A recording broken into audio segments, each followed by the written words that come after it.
So welcome back to the Diaries of the Wild Ones. Now this episode is brought to you by Wild Earth Australia and Butter Travel Insurance. All right, Enjoy. You got water? You got your waters? Got water, got coffee. You got your... I know, I've just got the jitters, like 4 coffee shots this morning. It's just, all right. All right, Jeddy boy. Okay, we're sitting here with Benny Adams, Jed Fasso. Let's start that again then. Oi, Jed, you Fasso. no, sitting here with Jed Fasso and Benny in this beautiful Byron Bay hinterland looking out over here. And come for another Diaries of the Wild Ones story. And a super exciting one, Jed, because you've done an adventure of the lifetime, like an absolute adventure of lifetime, something that's on my bucket list, something that I've dreamed of doing my whole life. And for me, it's one of the trips that, like, the only reason why I haven't done it, because it, like, has to be done properly.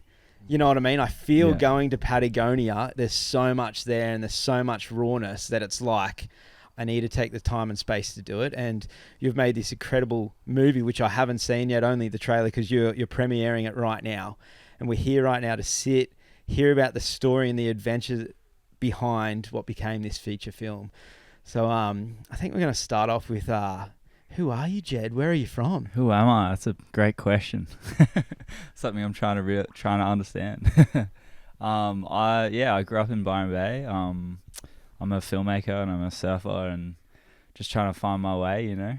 And I think this whole film has definitely helped me trying to understand what I'm doing and where I'm going. And as you said, Patagonia, it's a sick place.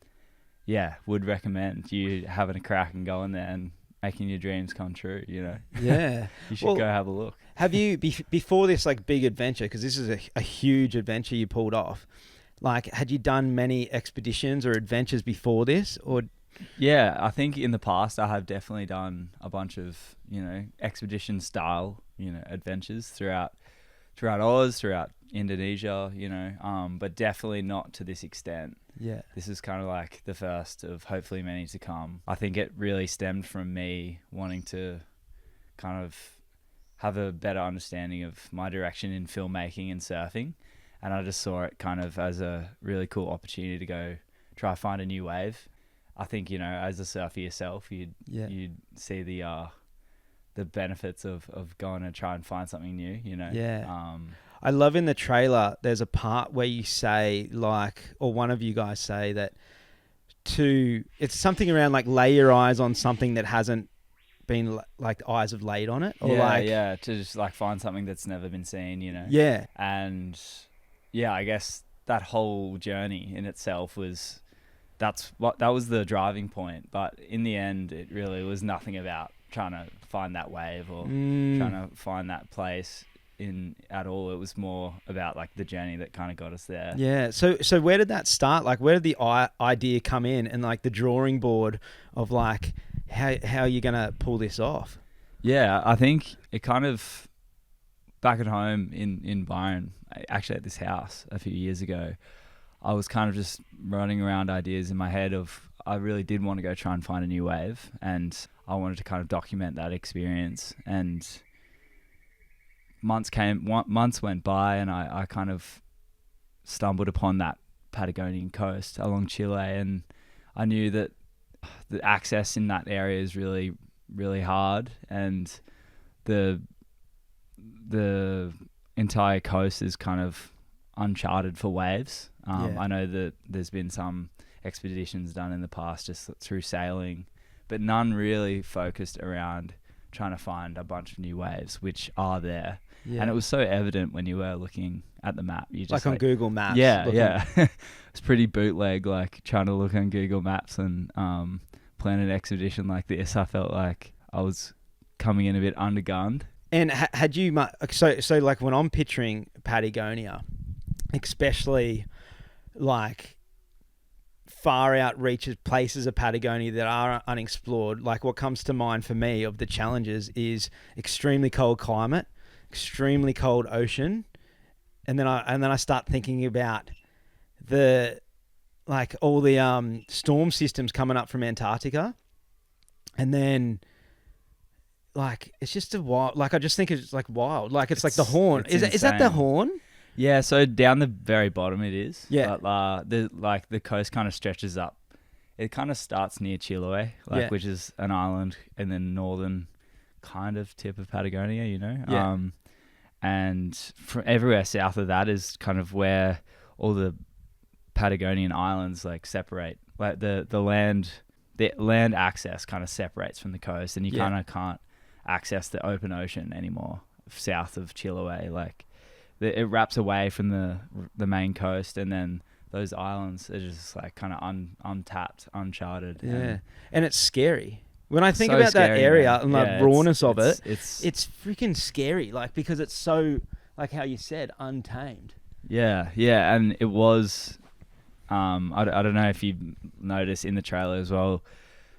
One of the main kind of pillars of the whole film was a quote from one of the sailboat owners, and it's like, "Rush in Patagonia, and you'll lose time." Yeah. Because it's just so raw, untamed, and just completely different from the east coast of Australia. That, yeah, if you try and rush, just the danger of that area will just kind of like stop you in your tracks. You know? Yeah. Is that a similar to thing like I know in Iceland they say just have another cup of coffee, like because the weather dictates what you're going to do. So I'm Exactly, reading it's that as in exactly like that. if you rush and just try push the limits of nature because the nature's so volatile, Yeah. it's just going to nail you. So just sit back, wait for the moment. Yeah, So- you got to be patient through the whole process, and we were trying to rush in times, and we Yeah. kind of we paid the price. Yeah. And the weather and the dangers of the area kind of sat us on our ass. Yeah. So when you're first coming up with this idea, you're looking at a map and you're looking at the zone where you're going, okay, this is the unexplored, this southwest corner of Patagonia. Yeah. Are you looking at roads, access, like how do you actually get there? Yeah. It was funny. I was sitting down with the other filmmaker, Sam Levings, who couldn't make it here today, but we were kind of going over what area is actually possible to access with the limited knowledge that we had. And one of the parts was a kind of territory of islands that we thought might be the best opportunity to try find a new wave, because the way the coast was shaped, we were just like, there has to be something there, you know? Yeah. And we chose that and just ran with it. And it was pretty kind of naive of us to just kind of sit in the hinterland of Byron Bay and be like, okay, here's the little zone we're going to go. Let's get over there and just try and make it work. On the you know? other side of the world. Yeah.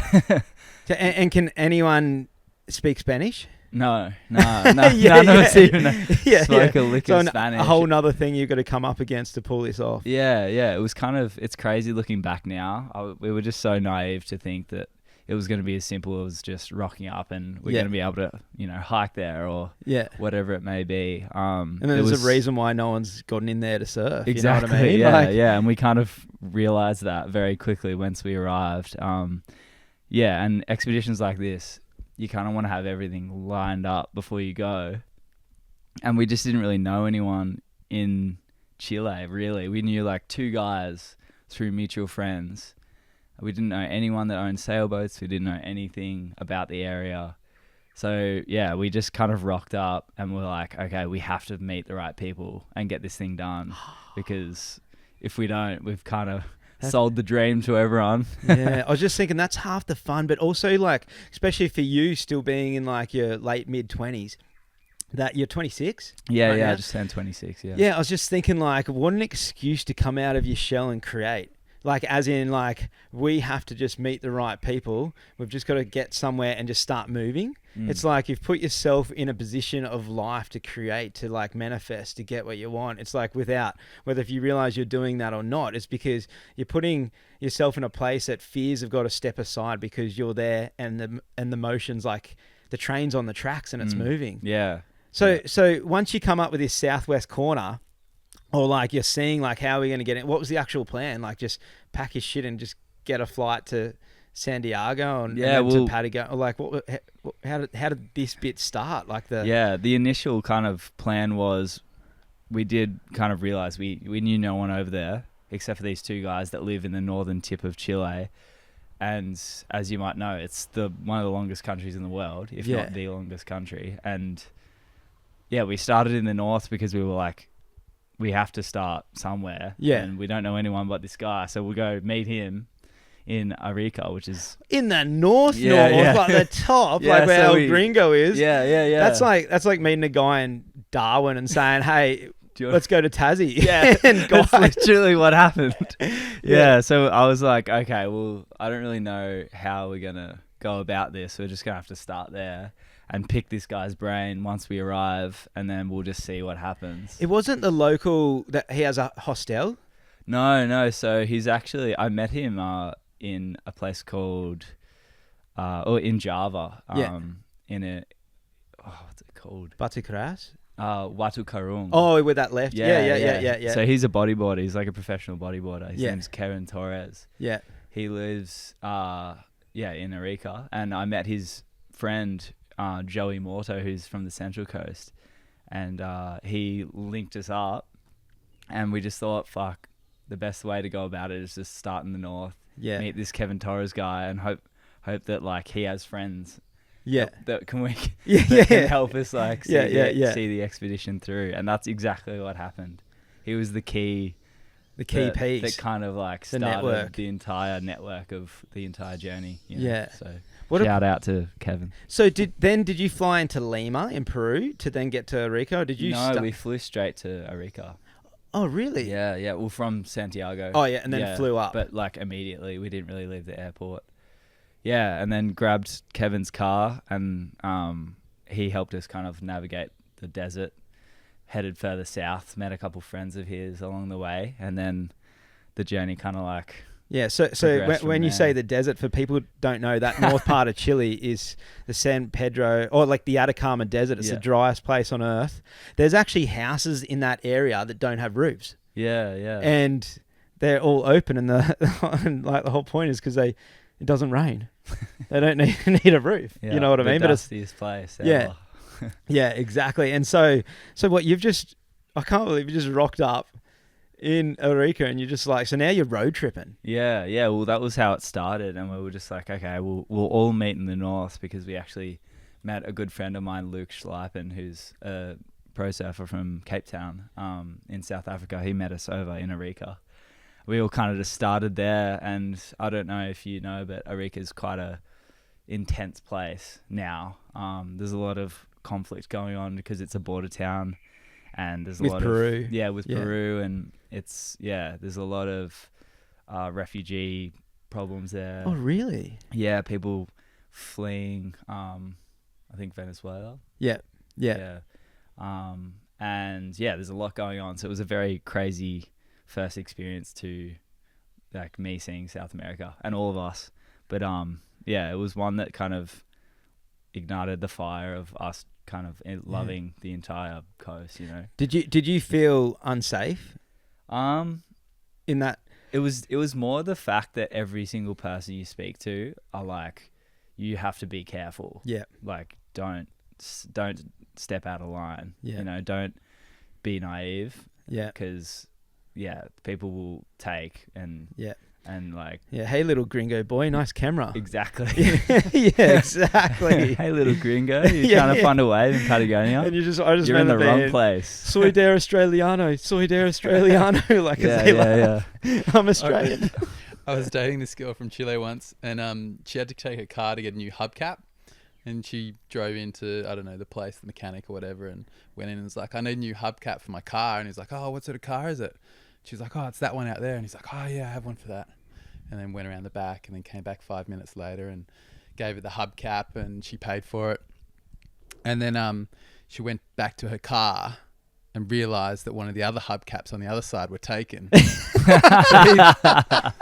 He'd gone around taking the hubcap and then sold her own hubcap. Yeah. That's sneaky. That's an entrepreneur right there. Thinking outside the box.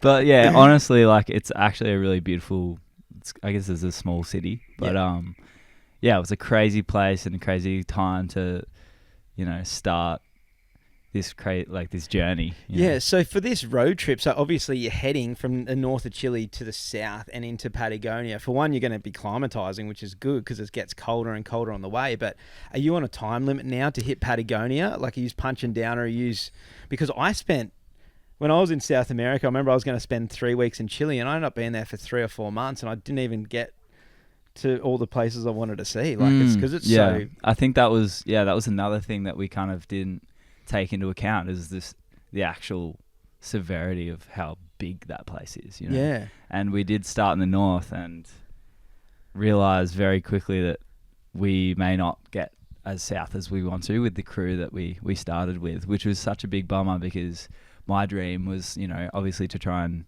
do this expedition and to find a new wave. Yeah. But yeah, to also like share that experience with Luke, who's one of my good mates, and Sam, who's the other filmmaker who didn't make it the entirety of the way, you know. Yeah, yeah. So yeah, it was like a sobering reality along the journey, just realizing like, far out, you know, we're not going to make it in time before you guys have to leave, and I don't really know what the expedition's going to be like without you, you know. And what time frame are we talking in for everyone, or like, did you have a time frame in, like, we'll go do this over the next month or 2 months? Yeah, so I had kind of laid out a 4-month time frame to kind of build the logistics over there and see the adventure through. Sam only had 2, and Luke had just under 2. Yeah. 2 months. And yeah, I just definitely thought we would get further south than we did with them. Which was, it was a bit unfortunate, because everyone was so excited to get as far south as possible. And what limited you guys to get as far south as possible in 2 months? Yeah, I think, you know, we started that journey with Kevin and kind of got passed through friends down the coast, and by the time we did kind of build out those logistics of how we're actually going to access that place, you know, I guess it goes back to, you know, Russian Patagonia and you'll lose time. Yeah, we were kind of waiting on like a good period of time where there was swell and there was good winds off that coast, and that it just didn't really happen in time. You know, we'd met the right people in the end, and by that time there was only a few weeks left before the crew had to leave, and by that time it's just we didn't have that opportunity, so we didn't get to get there, you know, with everyone. Yeah, with the whole crew. With the whole crew. Well, we'll get into that soon of what ended up happening here, because you did pull it off. But we did. Don't worry. Don't worry, listeners. Don't stop now. No, like, so for this, like, was the plan just to get as far south as possible and then start an expedition from there to get into this coastline? Like, was there like a town like we was going to like get to then like get supplies and plan and then try to get to the coast? Or what was the plan in here? Like, get down from Chile, start networking, figure out, try meeting, like what? Yeah, so I guess my initial plan was start in the north, meet Kevin's friends, try and bum a lift off the guy through the Atacama Desert, and then surf the points that were scattered along that coast, and then head into Patagonia through like hiking, I guess. So we were going to just do an expedition via land and see how far we could get further south along those chain of islands. So do the roads just hit a certain point where they cut off, or their roads don't go to the coast, they start just going inland? Yeah, it wraps away from the coast. Yeah, which has made things a lot harder for us. And then along the coast, like, what type of like landscape are we talking? Is it all mountainous, or is it oh man, it has everything under the sun. Like, I guess, you're going from the Atacama Desert, and then you're seeing the Andes, which is just the craziest place I've ever seen, you know, snow-capped mountains everywhere. Just like uncharted, you know. Yeah, and terrain. high altitude up there. Yeah. And then you go to the coast, and you know, it's more like Tassie in one area, and then you get further south into Patagonia, and it just becomes dry, and it's like a dry, cold, desolate place, you know. It was one of the craziest landscapes I've ever seen. It was like Jurassic Park, you know, by the end of it. Well, I've seen in some of your photos and videos of it that there's always a backdrop. Yeah. Like, you know what I mean? There's always something to look at, you know? Yeah, it was insane. So how cold are we getting now when we're getting down in the south of Chile? Like, are you using winter, like their winter, or is it in spring? Like what time of? Yeah, we headed down south. We arrived in kind of the end of winter, and we were obviously there for a long time, like over 4 months, and we kind of left in mid-spring. Yeah. Yeah, it was. I'm glad we didn't go midwinter, because Yeah. if we were heading into Patagonia. Well, the thing is, like, it'd be so much even harder to get into places with everything that winter would come. Like how long are the days that we're talking? Well, that was actually a benefit down south, because the days were actually for the range of daylight was like so long that it kind of gave us a lot longer to shoot. Yeah. It was definitely I think it'd get dark at like 10 o'clock, Yeah. So it was good. Yeah. Okay. So you've met up with these boys. You're heading south. Are you guys stopping at like all the famous kind of like surf breaks, like Concepcion or like Punta de Lobos? Yeah, we tried stuff? our best, but obviously we were trying to head south. Yeah. And that window of opportunity to get waves was pretty limited. But we did find some amazing, amazing waves along the journey down, and met the crew that ended up, jumping on board the sailboat with us later on in the film. And that all those relationships sparked from that road trip, which was pretty special, because I guess everyone kind of played their role in making sure the adventure actually finished, and we did find a wave. And without, say, if we were to remove one of the people from that journey, I don't even think we would have got there in the end. So it was a remarkable feat, kind of like binding these different crew from Chile, from like filmmakers from Patagonia and surfers that we'd met like further north, and mutual friends that jumped on the boat. It was just kind of like a miraculous, I don't know, you said it earlier that it's like the journey kind of takes its own way, and it really did that, Yeah. So when you're meeting everyone and you're heading down south, you're finding these waves, you're surfing and everything, but when you're meeting these locals and you're saying, we're going to head into here, people coming up with like kind of like even bursting the bubble, like, this place has been surfed, or there's a wave here, or like, or is it just like, no, this is uncharted and everyone's just getting excited, let's get in there? Or is it like, is where the zone where you're going, is it getting more refined or changing, or like of actually where you're trying to get to? Yeah, it was really cool because, on the east coast of Australia, say, comparing how people kind of see... like the adventure or the knowingness around, like the east coast of Australia, it's like, it's kind of... Yeah, you kind of try... If you try and find waves, say, at home... a lot of people want to like keep it to themselves, and whereas over there, when we were trying to plan the expedition, everyone that we'd ask was so willing to kind of open all of their knowledge on the area, and was super kind of like, if you're willing to go there, you can have it. That was the type of kind of vibes that we were getting off the locals. It's like you're not really blowing a spot when it's that hard to get to. There's waves in Iceland that, you can be like, you're blowing up this spot and blah, blah. And it's like, yeah, but who's coming here? You know what I mean? Like if you've got to cross like a mountain range to get here, it's like, yeah, maybe a couple other guys are going to do it. But you got to camp. Like there is a couple of spots there that like, there's this dude, Ian Batik, he has Lunar Surf, and he's from, is it the islands off France, but it's English, like where, is it Georgia? Like where, I know there's these 3 islands that, anyway, he rips, and he knows like these waves. He finds all these waves in Iceland, the expeditions he does. I'm talking like paddling to islands in the snow in his gear with a wet bag on to set up a camp in the ice and the snow with a wetsuit to then get up in the morning and surf this wave by himself. And then it's like he could put up the footage and someone could be like, man, you're blowing the spot. And it's just like, who else is going to freaking paddle 5Ks through icebergs and freezing water? It's just like, if you're going to do it, balls to you. I'll support you doing it.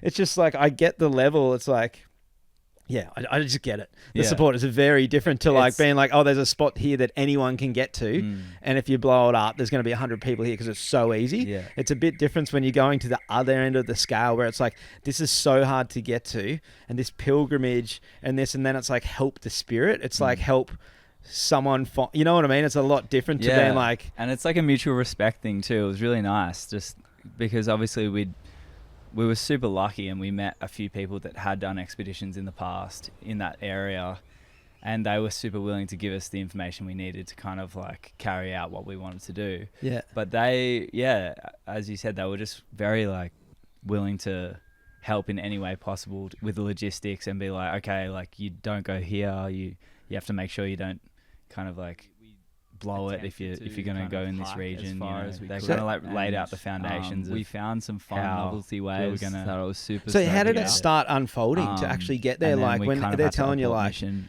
We like to ran get out into this area, and all they're of our giving you the supplies, knowledge, and like, everyone so, was kind and of as the getting a bit plan was over it changing, you originally by think that you're just going to stage. hike in. And Like, then we oh, headed we'll back just get as back far as the car to can the, take us. I We'll get guess, some tents. We'll get our normal boards and we'll society. just- And is that because like was that the original you're plan, and hiking then in how did it tents, actually wetsuits, eventuate. Yeah, freezing so, cold, it's yeah. MSR stoves? What are you cooking on? Like, We just like packed a bunch of food, and we knew it was only for a few days. Yeah, yeah. And we had like a little cooktop thing, and just packed our bags as full as possible with like food and boards, obviously under our arms, which is such a heckle to move around with. and are you getting wet terrain from like lots of water and stuff coming down from the mountains or anything? No, or is it well, like pretty. yeah, the area that we hiked in, it was quite it was like similar to kind of the terrain of Tassie. Yeah. It was in the further north, so it wasn't too kind of like icy and stuff like that. Yeah. So yeah, we kind of found a few novelty ways along that journey and headed back, and it kind of just opened my eyes to how many ways are in that area. And I was like, if we go home now, I feel like we haven't done this trip and seen it through to the end. I was like, we have to see more of this coast. And you haven't seen a And- big swell yet? Like yeah, a swell yeah, with it the was good a small conditions? novelty, you know, couple days of surfing, which was amazing. And yeah, but it just scratched the surface, and I was like, we have to go deeper, and the only way to do that is to sail. So we kind of like, Which is, this is hard. I was just saying, like, I've been in this similar situations with the crew, and when all the kind of stories come in of like, no, we're not going to make it. Oh, there's no time. No, it's not like we've given it a go, but it hasn't worked, kind of thing. But you.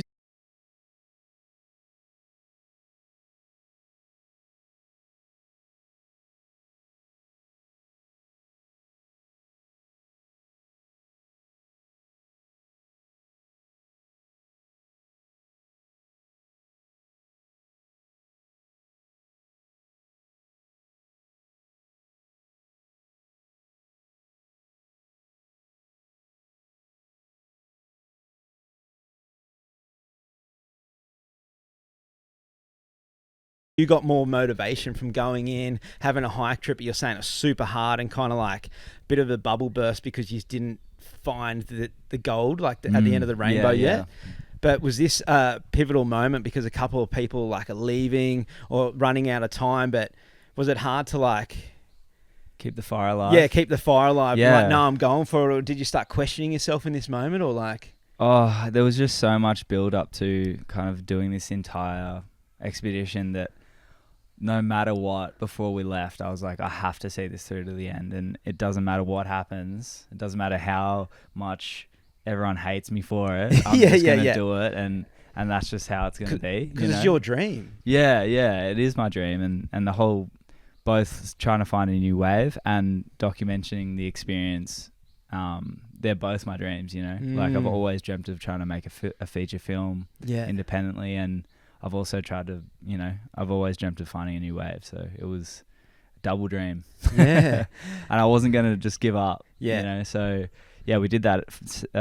We did the hiking expedition, kind of came unstuck. Sam had to leave, the other filmmaker. We got really sick, Bodie and I, my partner, and then got taken in by filmmaker from Patagonia who'd had experience navigating the region, and Why, from like just hearing his name and reaching out, or like how'd you find this guy? yeah, well, we didn't even find him. Like, he was a mutual friend, and a guy from further north that we'd met along the journey reached out to this guy Tatan, who's the Patagonian filmmaker, and Tatan just called me and was like, "Where are you?" And I was like, "Hey, I'm Jed, you know." Yeah. Like, what's up? Yeah. And he's like, "Where are you? Where are you? Like, do you need help? You know, do you need anything? Like, I know you know my friends." And I explained to him kind of the situation and what we were trying to do. And he's just like, "Come over, you know, come stay with us. Like, we're an hour away. Like, if you need help, let's sort it out." And it's a testament to the Chilean people, because it wasn't just him doing miraculous, you know, like opening their home to us, you know. Yeah. Everyone was in the same boat. They were all so open and willing to help. Anyway, we ended up going and staying with him that day for 2 weeks. And that was how we kind of initiated that next sail expedition. So like when you say he's a filmer or a filmmaker, what like kind of avenue is he normally filming in? So yeah, he travels throughout Patagonia and kind of negotiates with brands, shooting campaigns in the Andes and just throughout Patagonia in general. He's just like on the absolute button, just like, oh, so you found shooting. the dude. Yeah, you he found was the dude. guy. Yeah, he the was guy. the guy. You know, you have to meet. And yeah, he kind of really helped us get an understanding of what was possible, and helped us kind of meet the right people to then plan this sail expedition. So has he just literally said to you like, all right, that area is just too raw, it's too hard, like how deep you have to get, you just got to go around the coast? Yeah, it was pretty classic. You know, there's a part in the film where we were interviewing him and he said, you know, Jed came to my home and he's like, "I want to find a new wave in Patagonia." And he kind of just said, "It's not that simple." yeah. And I'm like, "Yes, it is. We'll make it. We'll do it," you know. Yeah, it was a pretty classic moment, because I didn't realize how naive I was until afterward. You know, coming to his house and being like, you know, "I want to find this new wave, you know, can you help?" But when he said like, nah, dude, like you need to go deeper, you need to go around the coast, you need to, like, for one, are you looking on Google Maps of spots that might have a wave? And for two, are you just there going, holy shit, like, did you have a budget to be able to afford a yacht? Nah, there was nothing. There was no like budget thoughts, you know, throughout the entire expedition. It was like, you know, it was quite a self-funded film. Yeah. And I guess, as I said earlier, there was nothing that was going to stop me trying to finish the journey, you know. So it got to that stage, and we started, I guess, planning that sail expedition, and, you know, the numbers to hire the boat and everything started coming up, and it was just like, okay, let's just make it work. So what are we talking here? Was there a marina nearby? Did you go like knocking on door, or just No, or so did he know Tatan someone? knew a sailboat owner, and his name's Sergio. He's an absolute legend, and he owns a like wooden hull sailboat that was made in like 1980 or something, and he was willing to kind of take on the expedition. And did he know the area? He did, but he'd never sailed in that area before.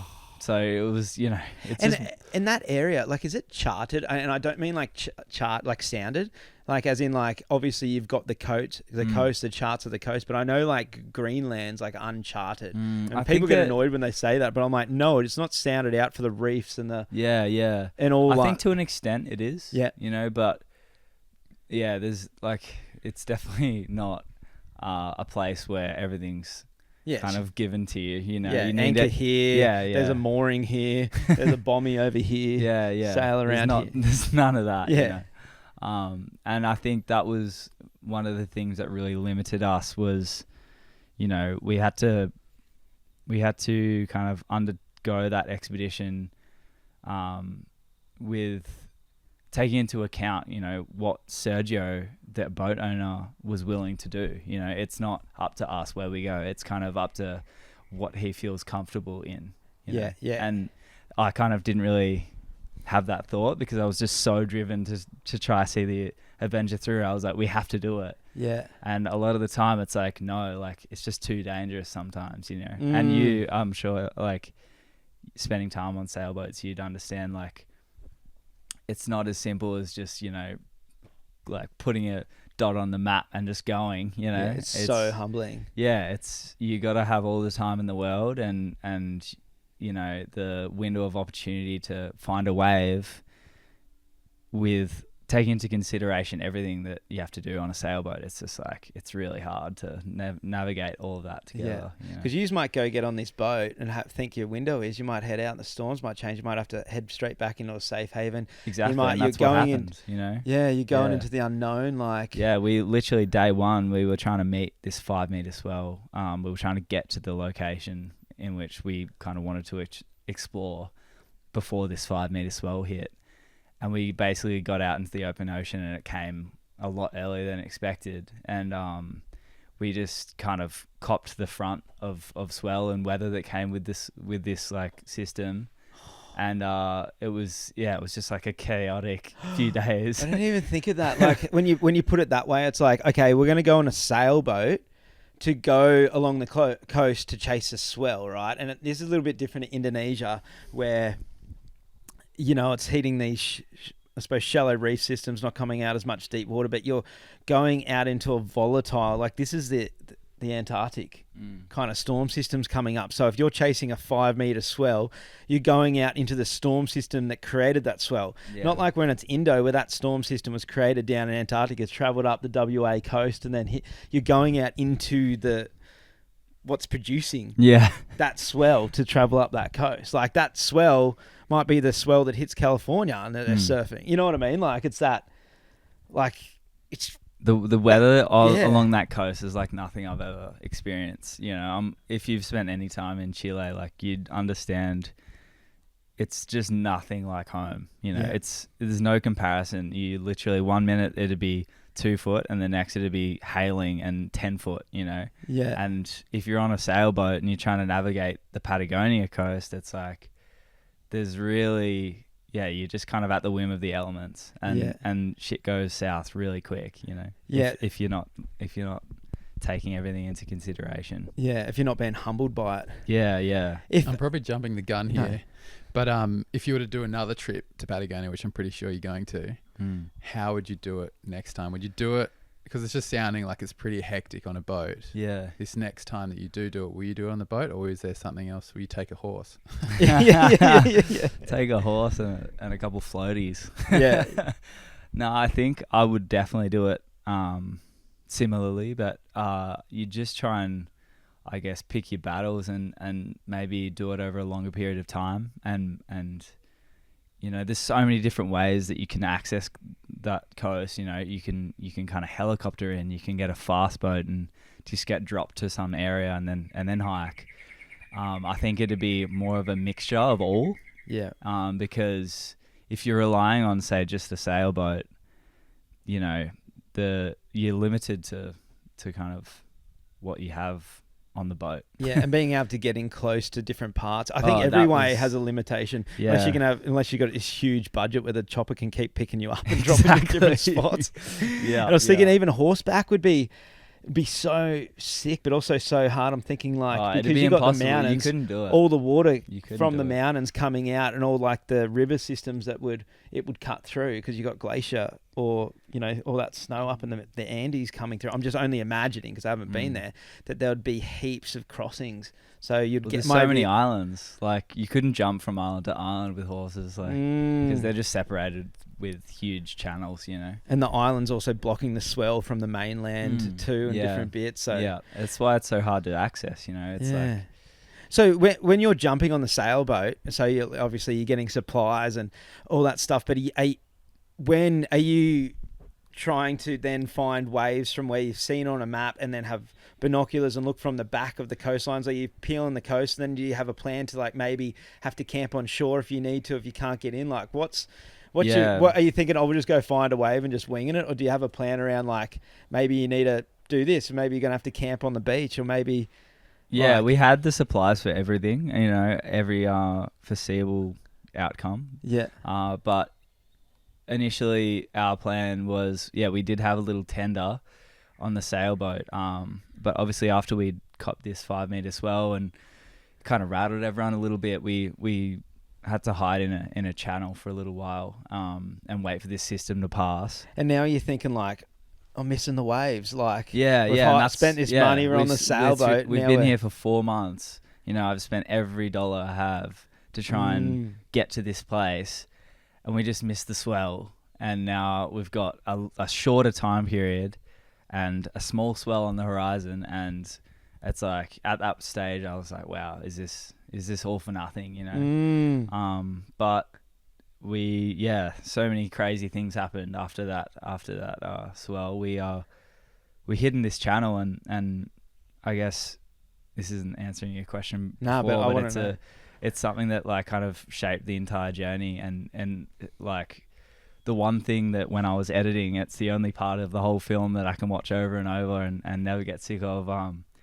We were kind of just hiding in this little channel, and we looked up and saw a small tin shack on this random island.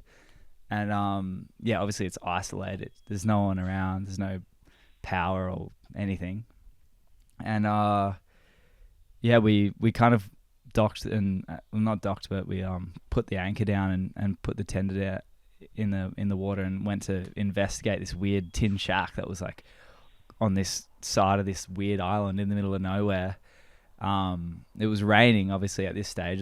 The swell was still there, and the weather was still crazy.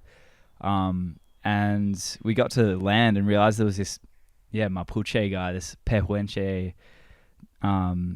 native Chilean guy that was living isolated on the island with his brother, just living off the land, and had done for 70 years, you know, and that area had been owned by his family, and he just kind of like, for the information we gathered through the interview, you know, he just kind of lived off the land his whole life, and only ever really jumped back in society when they had to, which was just crazy. And it was a crazy experience, kind of jumping off the boat, and all this crazy stuff just happened, and this like random Mapuche guy just living isolated on an island, you know. We were like, what the hell, what is happening? You know? You're like in no man's land, and then this guy's like, hi, hello friend. Yeah.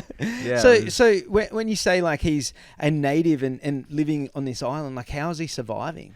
Well, they had like a flock of ram, I guess, that would just run around the little area that they'd kind of cleared, and they had like a small kind of veggie patch type thing, and they the way they kind of got by in his old age was they collect seaweed and dry it and like kind of put it into blocks, and they'd sell it to like neighboring ships that'd go by, and they knew.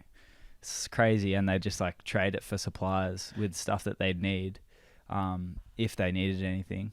Other than that, they just live off the land, and they had, you know, like obviously wood and. So what would people use the seaweed for? I think it's like a, you can eat it. It's like a Chilean delicacy kind of thing, you know. They live off a lot of seafood, and it was this. I can't remember the name of it. That would be also so scary, because it's like that's only subject to people coming past, for one, people that know he's there, people that want the seaweed, and he's just like, I'll just trade this for when people come past, and then maybe no one comes past. Yeah, you know what I mean? We might have a fuel crisis like we have he's got now, and people don't. So he just like he's chase just like, one down. And that's what we did. So we like met this guy, and he was really nice, and he was just intrigued and kind of questioning what the hell we were doing there, you know, even though we were doing the same to him. Was he lonely? No, well, he lived with his brother, and his brother, I think, had like a bit of a disability. Yeah. And they kind of, I don't know, man, they were, he was like a wizard. He was like, he was just happy with whatever, you know, comes his way, and he kind of didn't need anything but what he had. And it was a sobering reality to kind of what we were trying to do, and we were kind of like, this guy is literally just living here and enjoying life as it is. Imagine like how in the now he is. And I was just thinking like everyone in life, whether if we know it or not, is just chasing the moment of now. Like being here, right now with their being, without any worries, just living. And when we were sailing in Tonga, we had a similar experience where we went to this island and I dove the back of the island to catch some fish, and then we went and anchored around the front of the island for a safe haven, and we wanted to get coconuts. And when we hit the beach, we saw this little shack, and Blake and I started walking up, and out the front of this tiny little shack was a girl with a cord going to a little, I'm talking like a tiny little 300 by 300 solar panel, sitting there on a phone on Facebook, like this teenage girl. And we're like, oh, what are you? And she's like, oh, my parents are up in the field.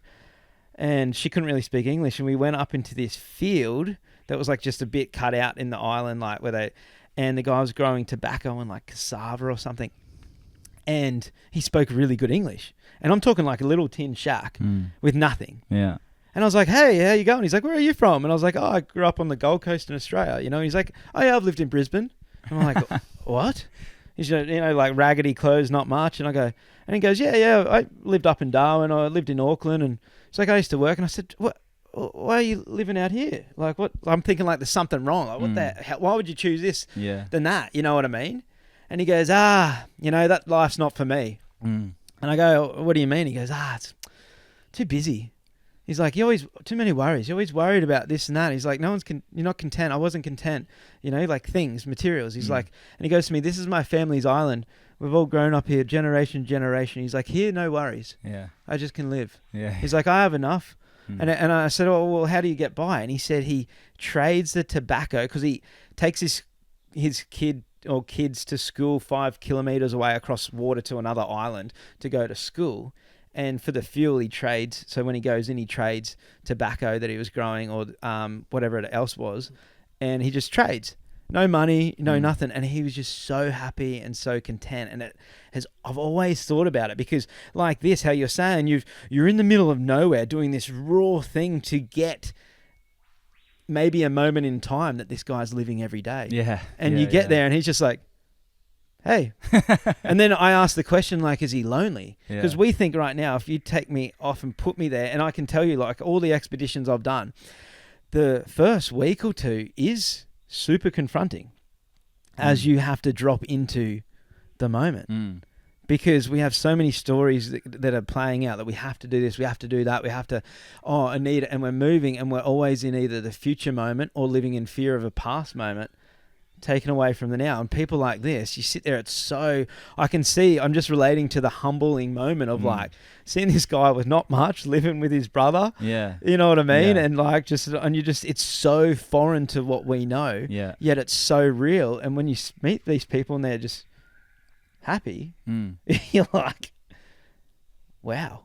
You know what I mean? Like, yeah. It was crazy. And even something to put it into perspective of like how kind of amazing it was like everyone on the boat, there was myself, my partner, and 7 Chilean people that were just, everyone was just baffled, you know. Yeah. Even the people that kind of grew up in the country, it's not like it was something they'd seen ever. And even Sergio, the boat owner, was kind of just taken aback with how this guy lived and just experienced life.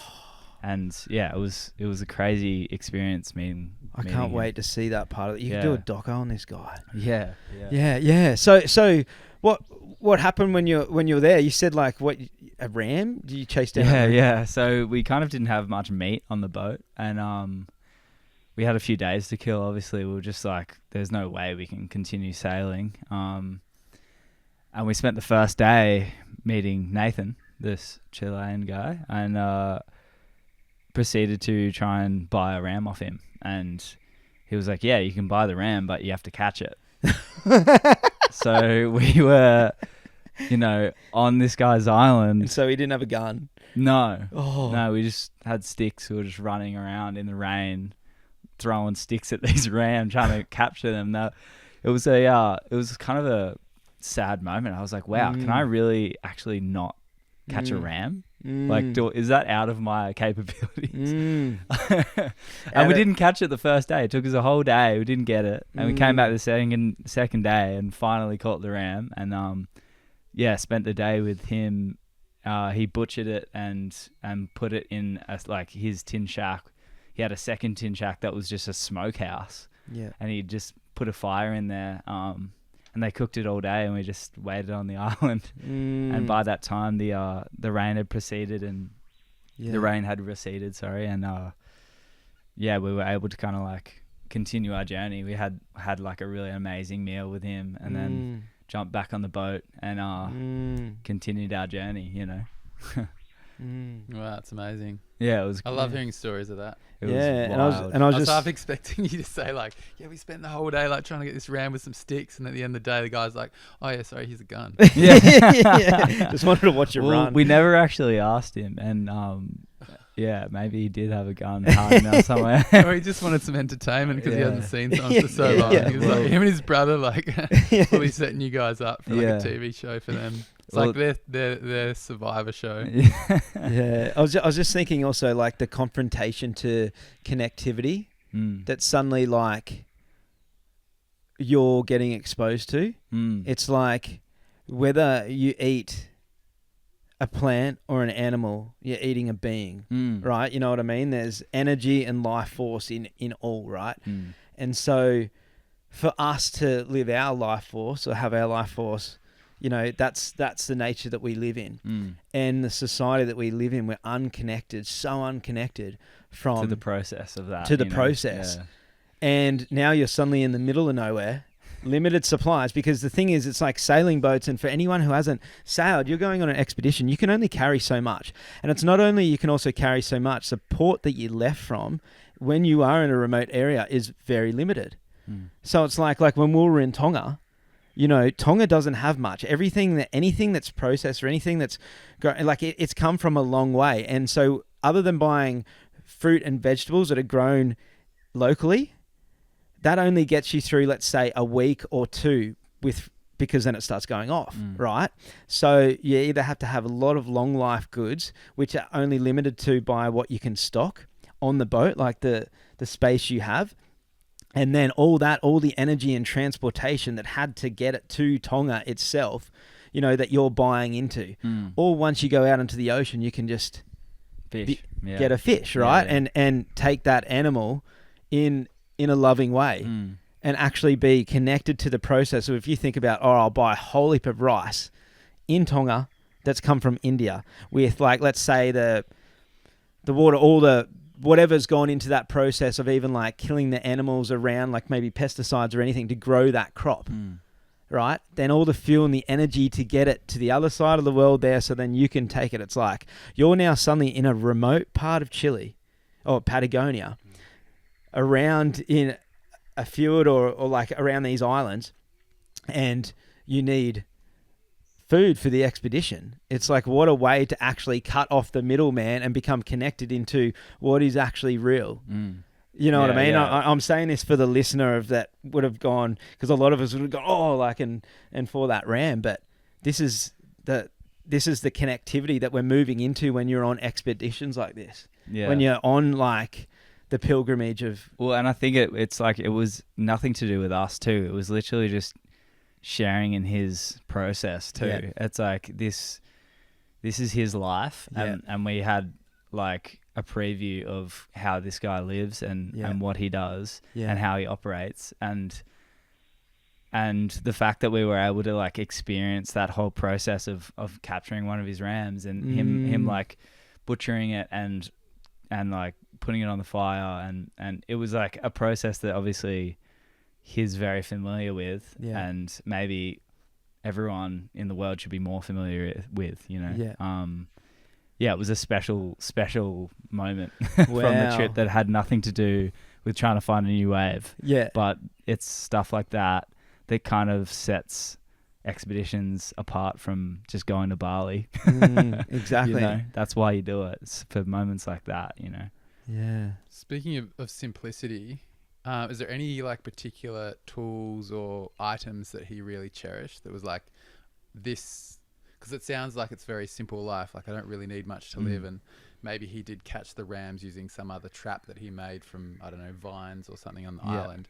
But was there any like particular items that he really kind of cherished, or was like, this is what I need to survive? Yeah, is there stuff that actually he, like, even though he's living so simple?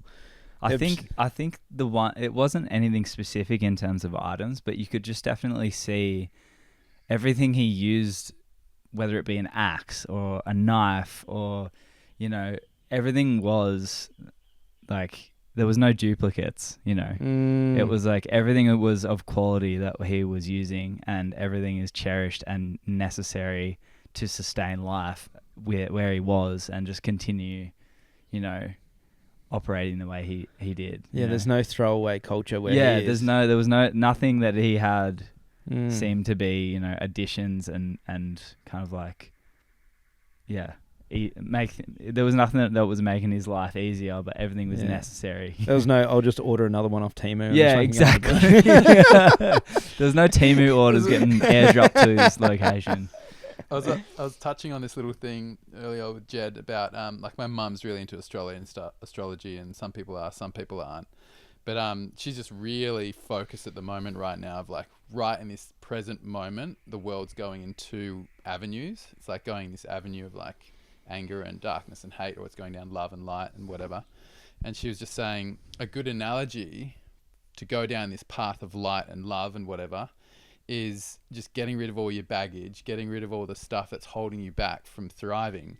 And to use the analogy of, you're going on a plane, the pilot's ready, he's on board, he's about to take off, and he's going to that destination. That destination is your dream. The only thing is, it's only carry-on baggage. And for me, just that story is just, that for me just really hits home with me of like, that's how I want to live. Only what's necessary. You know? I thought I was living a simple life, but just hearing that story, I'm like, fuck, I've got duplicates. Yeah, I've got so much shit. After building a place, you're just like... I do too. And that's the humbling thing about when you travel, because I remember when I was younger and I first backpacked, and it was like a year and a half of just backpacking, and then you get home and you realize your whole life has just been in one bag and you've been fine. I remember I went on this trip and my parents were renovating, and my sister called me and she's like, hey, we've got to like throw some shit out, you know, blah, blah. And then she started going through things and saying, I was like, oh no, I need that. Oh no, I need that. And then I ended up just dropping, I was overseas, and I remember looking at my bag, and then I just called her and I was like, out of sight, out of mind, like just throw it out. And I don't even know what she threw out, but I didn't need it. You know, that's been the, and then into the contrary, because my house isn't finished. And I've been building, I've got like these piles, like materials laying around and tools and stuff. And one day I wanted to clean up, and the old guy that's helped me build my house, he's this old 70-year-old, like just true blue Aussie, been a builder since he was 15, and just like such a good straight shooter kind of thing. He's like, don't throw anything out until you're done. Once you're done, get rid of everything, right? Anyway, had this stage where I like threw out all this stuff, like this pile of wood I burned, and threw out all this crap or whatever. And then we go to do the next stage of building. He's like, oh, I need one of these. I'm like, oh, I threw it out. Oh, I gave that away. And he's just, I remember he just looked at me. He's like, don't throw anything out until we're done. And I was like, no, I have this thing. I'm like, I get it. I can't wait to be done. Yeah. But yeah. But okay. I wonder if that's like with you in terms of editing this whole film of like, hey, don't put that to the trash. Because I'm guessing you've got like terabytes and terabytes of footage. Yeah. Well, I guess I was going to say off the back of all of this, it's hard to fit everything in a bag when you're a surfer and you make films. So you got 5 boards, wetties, tripods, 2 cameras, hiking gear, digital like photography stuff, camping gear. It was just an obscene amount of things. Yeah, how many extra bags are you adding at the airport? Oh, it was crazy the amount of stuff we had to run through. Like, yeah, it was way too much. Oh my god. Yeah. It was quite the contrary to this guy's living situation in Patagonia. I was just going to say, that kind of scenario, because you've got so much weight on this, making this film, that having those duplicates just keeps you sort of sane, having that peace of mind, like that extra, I Mm. don't know. You got storage everything. device You got or- everything, like, just in case. Yeah. But it's also like the just in case is holding you back in some Yeah. ways. You know? Yeah, I think the whole thing is it's like there's no right or wrong. It's the energy that's in it. So it's like you could have.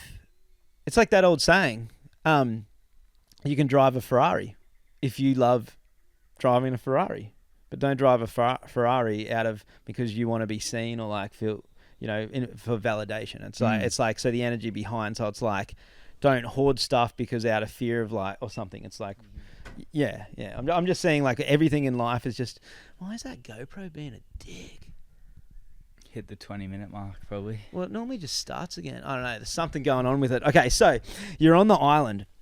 You've just eaten this ram. So now you're in, like, ceremony with this guy of, like, sharing, living, like, experiencing his way of life. Is this making you question your own reality or anything? Like, what's this, seeing how this guy is living in such a way, what is it doing to you inside? I think, it was so much pressure at that moment to continue the journey and, like, obviously find a wave.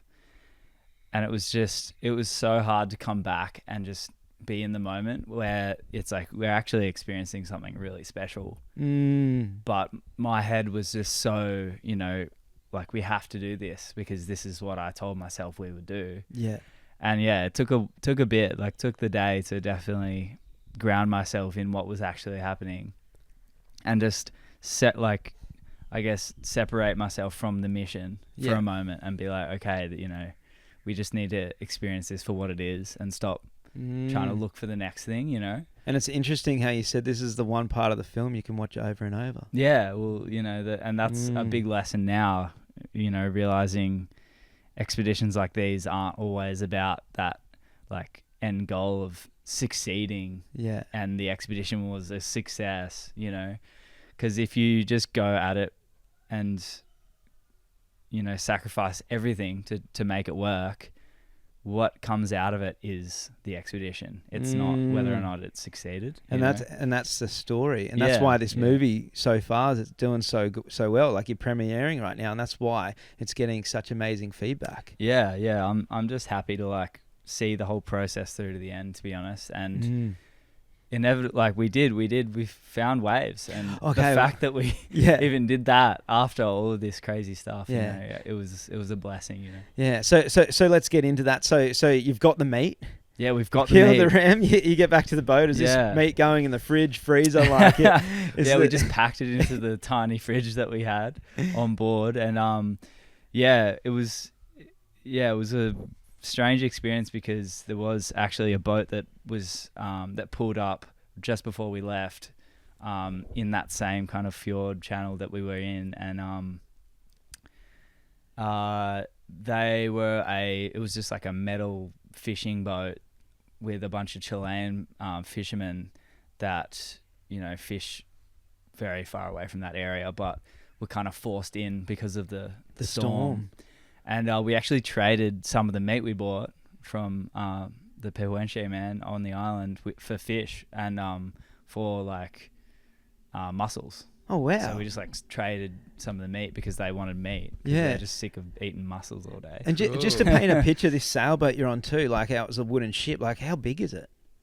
Can you remember? Or, like, how many berths? Did it be able to, could it sleep all of you? Or, like, were you just, like, bunking up? Yeah, everyone was bunking together. Yeah.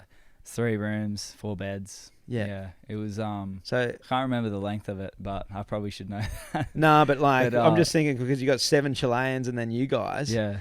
So there's quite a few souls on board. So they're all squashing in. Yeah, it was a tight squeeze. It was definitely nothing, there was no, like, it wasn't pretty inside. Yeah, you weren't stretching out. Yeah. We weren't laxing inside. Yeah. Yeah. So what happens as this storm starts to fade and you'll get... Yeah, obviously we met these fishermen. We traded the meat and we actually got their contact because we knew if we did push on and something went wrong, we could contact them and maybe they could help us, in some way. Because Sergio was quite... The sailboat owner, Sergio, was... he was worried, he wasn't excited to continue pushing his beautiful, 60-year-old boat into, like, Patagonia and the dangers that could come Yeah. like from doing that. But yeah, we pushed on and continued and finally arrived at the place we wanted to anchor and that we'd planned to kind of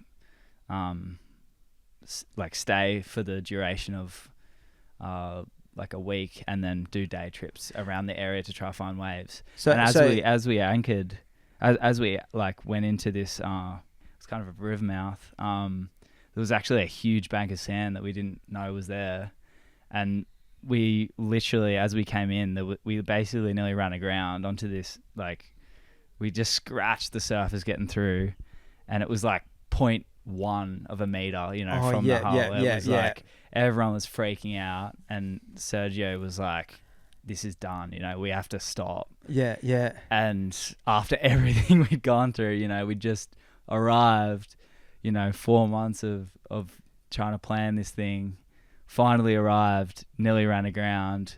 We dropped the anchor, and Sergio's like, we got to can this. Like, I can't keep doing this. Because even once you get in, now you're thinking about getting back out. Well, that's what happened. We got in, and then Sergio's like, I'm not leaving until the tide's high enough. Yeah. Because, you know, I'm not risking going back out and actually running aground properly. You know? And were waves coming in? No, Or that, or we luckily were it was protected deeper? in a river mouth, you know, around kind of like a cape. So Yeah. it was one of those scenarios like where we're safe where we are, but we can't leave. Yeah. And that was like Limiting. yeah, well, we couldn't leave. Yeah, you know, we yeah. were literally 5 kilometers from the space, the kind of coast that we wanted to explore. Oh shit. We'd anchored and we couldn't get there, you know. Well, I was like, well, what are we going to do? We can't hike there. It's just it was too mountainous. Yeah. And it's over, you know. And the only way we could kind of access that region is if we kind of got someone to help. And we ended up calling the fishing boat that we'd met like the day or two prior, and kind of just were like, explain to them what happened, and they were willing to help us try and navigate that region for a couple of days. And so what did you ask them? Like, we were just kind of, I got our Chilean friends to call them, and because they didn't speak English or anything, and we just kind of pitched the idea of like what we were actually doing and what we were trying to, how much we'd sacrificed, and if they'd be willing to come and help. And yeah, after a few hours on the phone, they ended up be willing to like come and join us in the journey. And so when you say like help, like are you thinking like, because you now have to leave your boat that you're on there, but you need another boat to get around areas? Yeah. So we use like, hey, like can you fish this area or something? You know? No, well, it was more like, yeah, like, you know, are you guys, like, we're happy to give you money. We're happy to make this worth your while in any way, shape or form. Can you just help us see this through to the end? And they were super sick. They were actually the nicest guys. That they just like, they don't, it's not a sailboat. They were just motoring. So they motored to us, and then we jumped on board their boat, left Sergio on the sailboat, and then for the days following proceeded to just do day trips on their like metal fishing boat, which was just like a clapped, you know, like Chilean metal fishing tinny. Basically, it was like a glorified tinny. So so they've got a shallower draft. Yeah. So they can get into where you are. Yeah. So then, are you anchoring together at night and all hanging out? Yeah, kind of. Yeah. So your crew's just now like gotten bigger. Yeah. And you just got like this other boat, and you're just like. Yeah. So it was the weirdest situation. It was like at that point where we kind of got stuck, and Sergio was kind of pulling the pin. Yeah. I kind of was like, "Wow, this is it. Like, we're not gonna." We got so close. Traveled halfway around the world. Got 5 kilometers between me and where I wanted to see, and we're not gonna see it. Wow. And it's like right there. Yeah. Come It was on, literally like over the hill, you know. Yeah. And we were just like, "Oh yeah, sweet. All right, home time." Yeah. But yeah, we ended up being able to jump on board that metal boat, and but yeah, it was a bittersweet thing because we ended up obviously jumping on board their boat and like motoring around for the days following, but they didn't have a tender, So like access, it was super hard. And could you take Sergio's tender? No. Or nah, it just wasn't. No, it was just impossible. Like there would be nowhere to put it, you know. Yeah. So we ended up having to, just kind of gauge from the back, see these waves, and try and guess as to if there is a wave there or not. Yeah. And we'd only be able to get, within 700 meters of where the waves were breaking.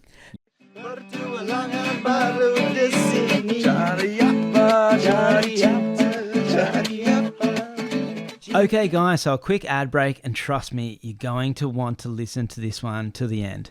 So once again, a big thank you to Wild Earth Australia because, well, they're just an epic company, that's why. And it's like I'm a kid in a candy store whenever I go there or I'm on their website. They just stock the good gear.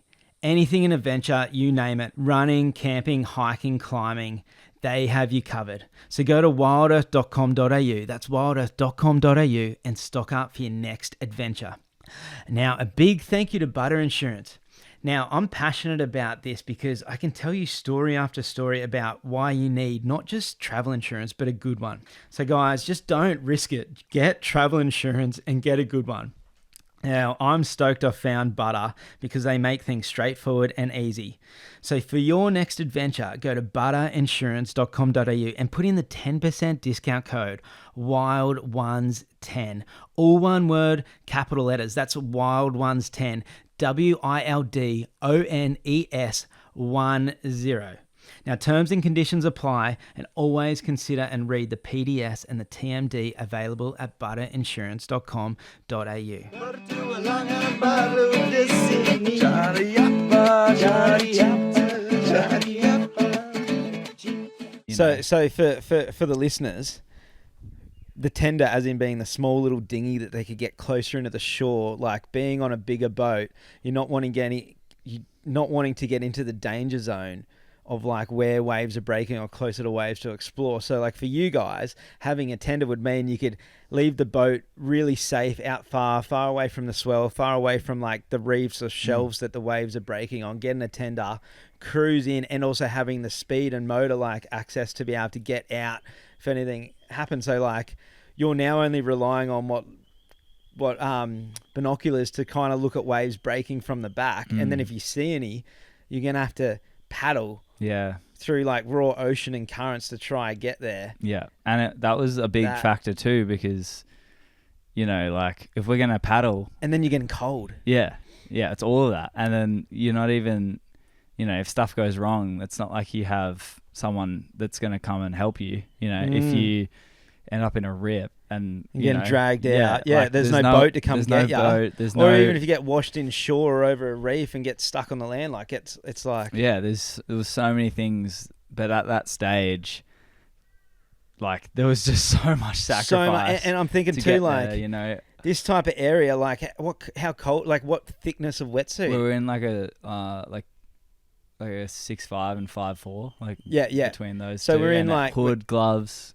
So we're talking freezing waters, and from knowing like being a cold water, like Iceland and stuff, it's like you've got such limited time once you get in the water. It's not like you can jump in here, paddle there, and go check it out, come back, and keep yourself warm. It's like your body has a certain amount of energy to keep it warm until you're going into hypothermia. Like I remember this one wave we surfed in the north of Iceland, and it was a short window of swell, so we hit it early and it was too big and wild and everything. And we had a good surf, but it was like, and I got flushed that day, and like I just dropped straight into like it was just straight. I couldn't get it warm again. Anyway, we came in. And then it just turned. The swell dropped a bit. It cleaned up, and there was like 2 hours of it just pumping. And me and my mate could only sit there and watch because there was no energy in you to be able to go out and stay warm. Plus, our wetsuits are wet at this stage. Like it's just there's so many other factors now, because it's not like, I'm just seeing like there's so many other factors going into. It's not just like as easy as like Indo. Well, like I'll just take us over and I'll jump off. You're not on a surf charter in the men's. You know what I mean? And that's like there was no. It's not like everywhere's just reefs too, and you just can park the boat next to like where there's just like a huge channel, and you can just see the bommy breaking. It's like the whole coast was breaking. Yeah, you're just trying to peek at a wave, and then you have to sacrifice the 3 hours of hoping that your guess that that's a wave is going to pay off by paddling everything in. And then someone's got to film. Yeah, and then someone's got to get film in somewhere where they can film. Yeah, and at that stage, there was just so much sacrifice going into this one moment of trying to find this wave that at this stage, everyone was just like, it doesn't matter anymore. Like, we don't even care if we don't film this, Yeah. We've come this far, and it was never about trying to shoot this wave perfectly. We just want to experience it. And it was like clean, and we could see there was a wave at the start. Like, we kind of picked this zone, obviously, on the map back at home, and we were like, okay, finally arrived. We could see that there was a wave. The access is limited with no tender, and we were like, okay, if we're going to paddle this, we have to think to ourselves, we're not going to get any clips, because, one of the filmers that were on board was just going to swim with a water housing. And how can he swim that far? Exactly. So there was so many things. We were just like, if nothing comes of this, we don't care. There's a wave there. We spent 4 months getting here, and it's time to just enjoy it. How could you see that there was a wave there by it breaking? Yeah. Like just how it was running. You could across see, it. Yeah. There was like this clean A-frame like wave, and you could just see these peaks, and we're like, oh my God, is this pumping right now? and I'm just going to bring this into the listener from when me and the boys had the yacht in Indonesia. When we'd see a wave from the back and then go and jump in, the first moment's so scary because, for one, you don't know what it's breaking from. You don't know how big it is. When you're looking at it from behind and the swell comes, until you get there, like, it could be like really sucking up over a shelf.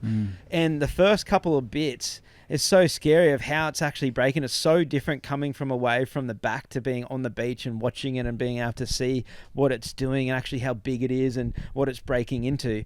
When you're coming from behind, it's all going into no man's land. You know what I mean? Like, you might take off on a wave, like come in and then see it, and the next thing it's sucking up and you're like, whoa, you realize you're over this shelf and it's like there's so much movement happening, or like it's like it's quite nerve-wracking. Or you get in and then you realize it's freaking 8 or 10 foot, and just like where you think it's 2 foot from behind when you're looking on the boat, and then you get in and jump in, and then a set comes. Like, you think you're in the spot, because that's happened to us a few times in Indo, where we're like, oh yeah, seeing these waves, blah blah, and you paddle in where you think the zone is because you come from the back, not the front, looking, and the next thing, this thing just jacks up behind you and sucks off the reef, and you're like, oh, I'm in the wrong spot. There's so many other factors. All right. And I think from the very beginning, even just trying to reflect on what I thought was going to happen on this journey to what actually did. Like, there was so many factors that I was just so naive with, with regard to trying to find this new wave. The weather, the swell, the wind, then trying to find that wave. And as you said, like, all these crazy things come into play where you're like, you could be looking at a wave that's on a rocky shelf, go and get one wave and snap your board and, hurt yourself. And then there's no tender coming to save you. And then, something worse is going to happen.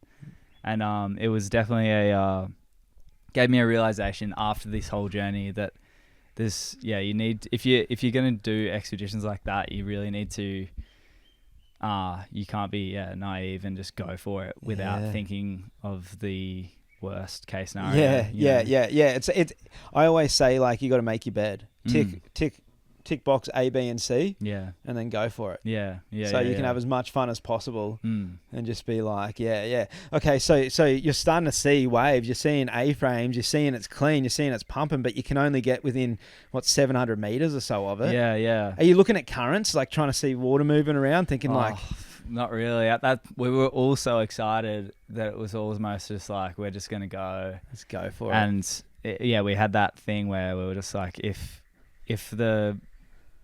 Roberto, who's the guy that was filming, as well as Tatan, if they can't shoot the wave, and like the rip's too bad, or, the factors come into play just aren't making it easy enough to shoot, then we're just going to enjoy this surf. And they'll capture what they can, and that's it, because we can't like take this moment away from us trying to shoot it. Because that's what happens a lot of the time. I'm sure you'd understand. Like, you're trying to enjoy a place for what it is, and then you spend 90% of the time trying to set up shots. Yeah, trying to create something out of it. And it was like, at that stage, we were just like, this is so not about this film anymore. You know, this is about succeeding for us. And we did that, and we did capture the wave. And so what was it was basically this cobblestone A-frame that was breaking kind of like across. It nearly looked like a point break from either side. Yeah. Yeah, and it was a crazy right and then a shorter left-hander that was like barreling.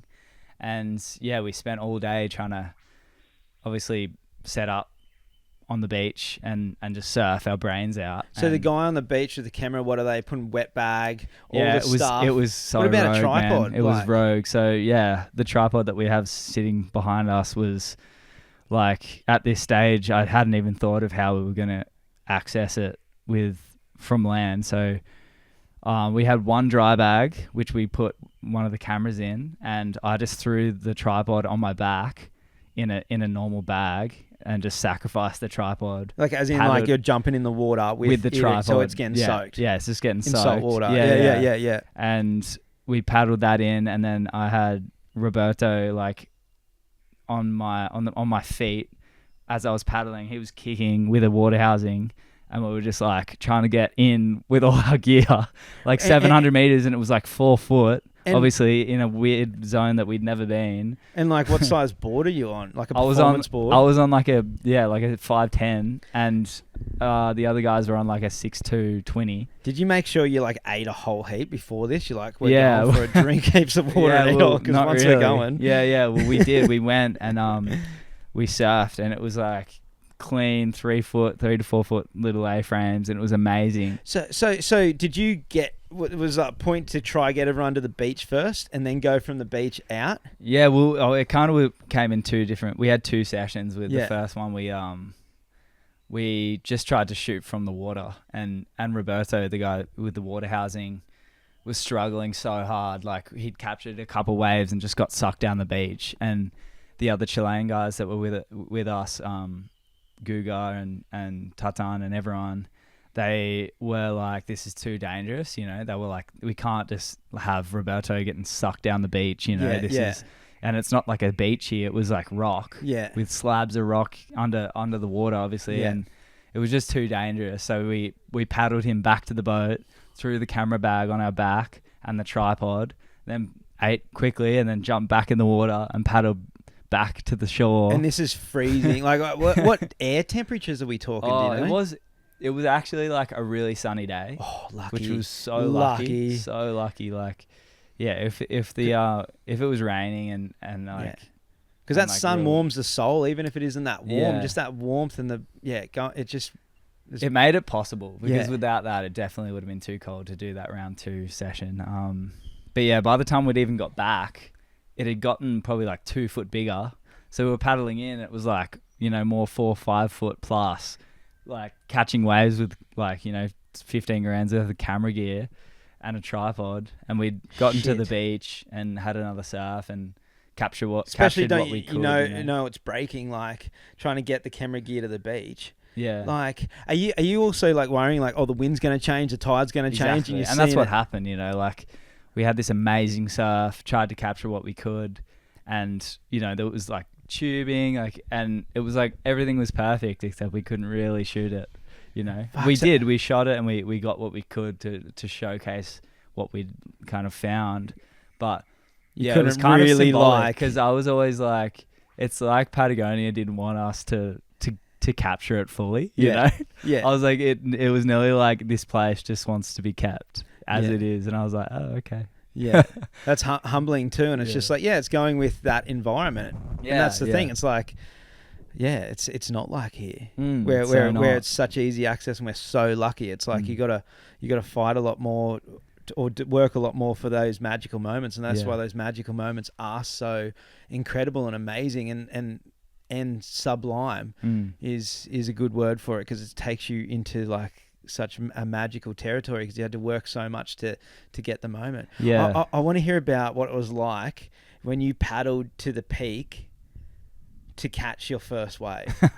Like, what happened? Everyone was just like tripping, because we started off the left of the two kind of cobblestone A-frame point break that it was kind of breaking. We started on the left-hand side, also the right-hand side catching. And are you the trying left. to watch it break, trying to work out what's it doing? So you We kind of just paddled in and saw one set, and we were just like, holy shit, you know, because it was literally a barreling left, and we were like, how did this even happen? You know, how did we happen upon this place on the day with such limited time, and there's a wave and it's clean, you know, and just for all those things to happen at once, everyone was just going ballistic, you know. Even though Roberto was getting sucked down the beach, we were so we're gonna get a couple waves.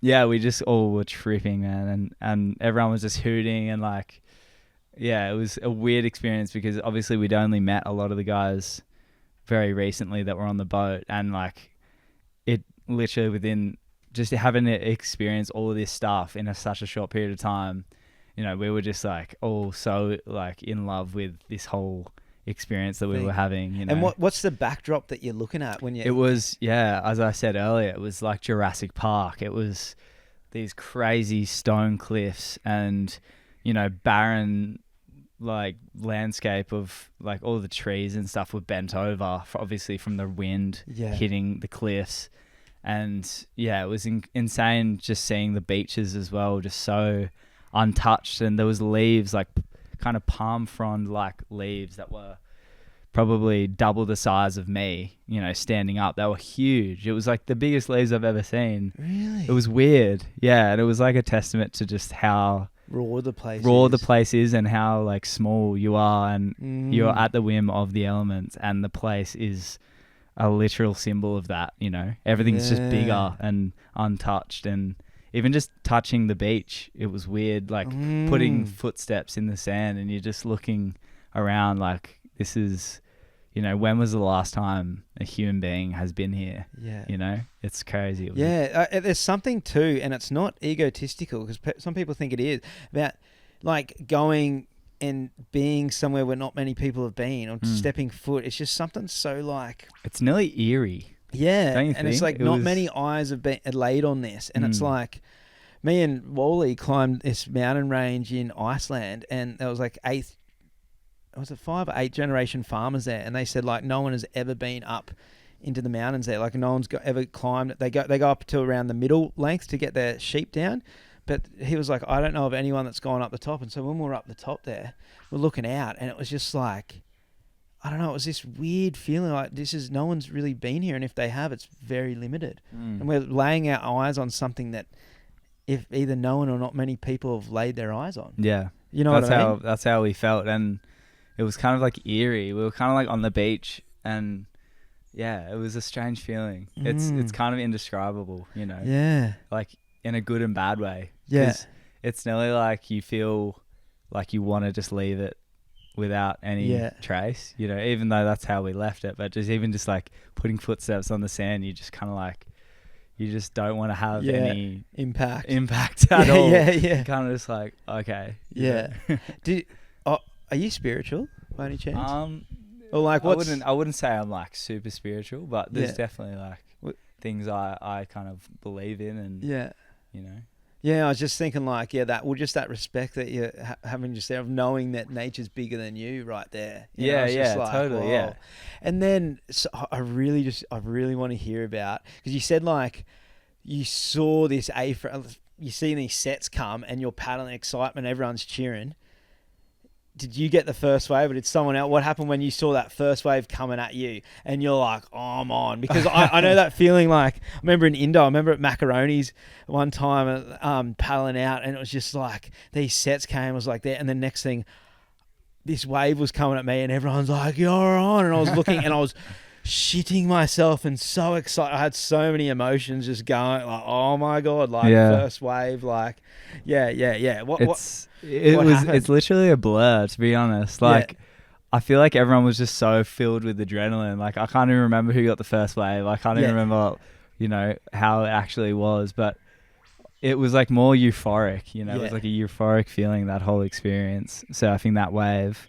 And I just remember having like jelly legs. Like it was like I had heaps of pressure, you know, to surf because Yeah. I was like, oh my God, you know, This is the moment. this is the moment. Yeah. And I like stood up and I didn't know what to do, you know. It's like when you're out snapper and you get a good one.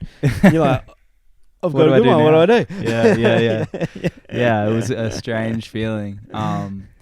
But yeah, it was something super special that I will never forget, you know.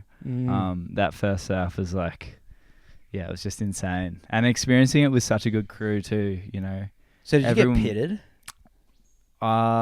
We did, but it was like, yeah, it was the bittersweet of like seeing Roberto getting sucked down the beach and us just being like, getting like going wave for wave, just getting like the craziest waves, you know, crew just doing the biggest hacks. And like Guga, one of the guys, Guga Dvorquez, he's like a really good surfer from Chile, and he was on the boat with us.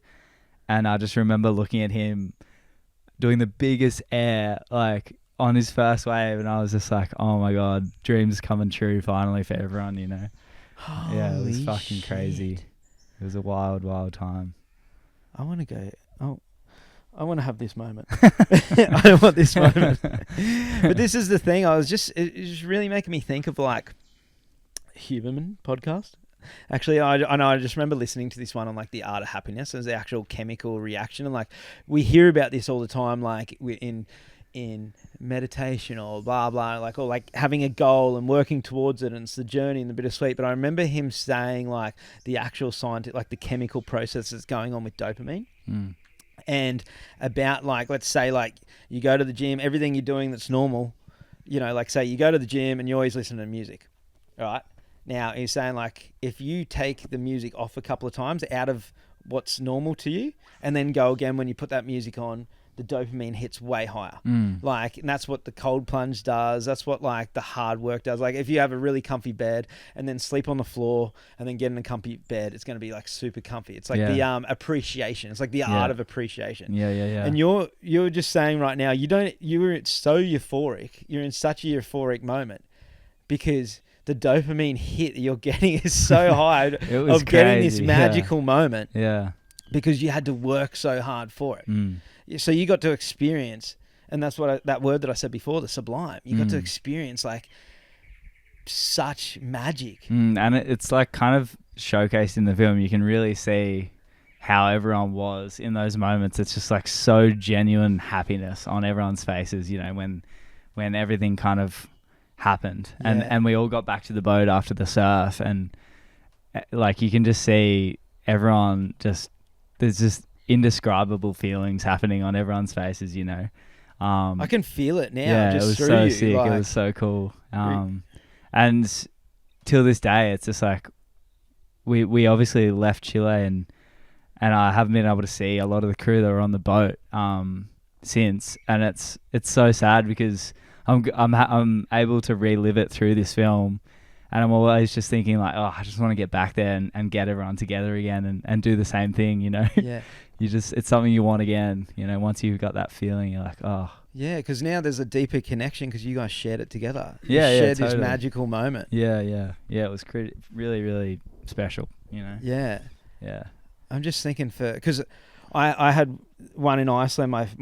It was my second surf when I first went to Iceland, when I hadn't slept for 2 days or so. Basically, I'd got the overnight flight to Iceland. I was like for the red eye on the plane from New York. I hadn't slept. Haydar picked me up from the airport. I was so out of my comfort zone, blah, blah. He took me straight to this wave. It was about 3-4 foot. We got barreled and I still hadn't slept. I was just like, oh, this is so sick, and freezing cold and everything. And we go back to his place and I think we're going to bed.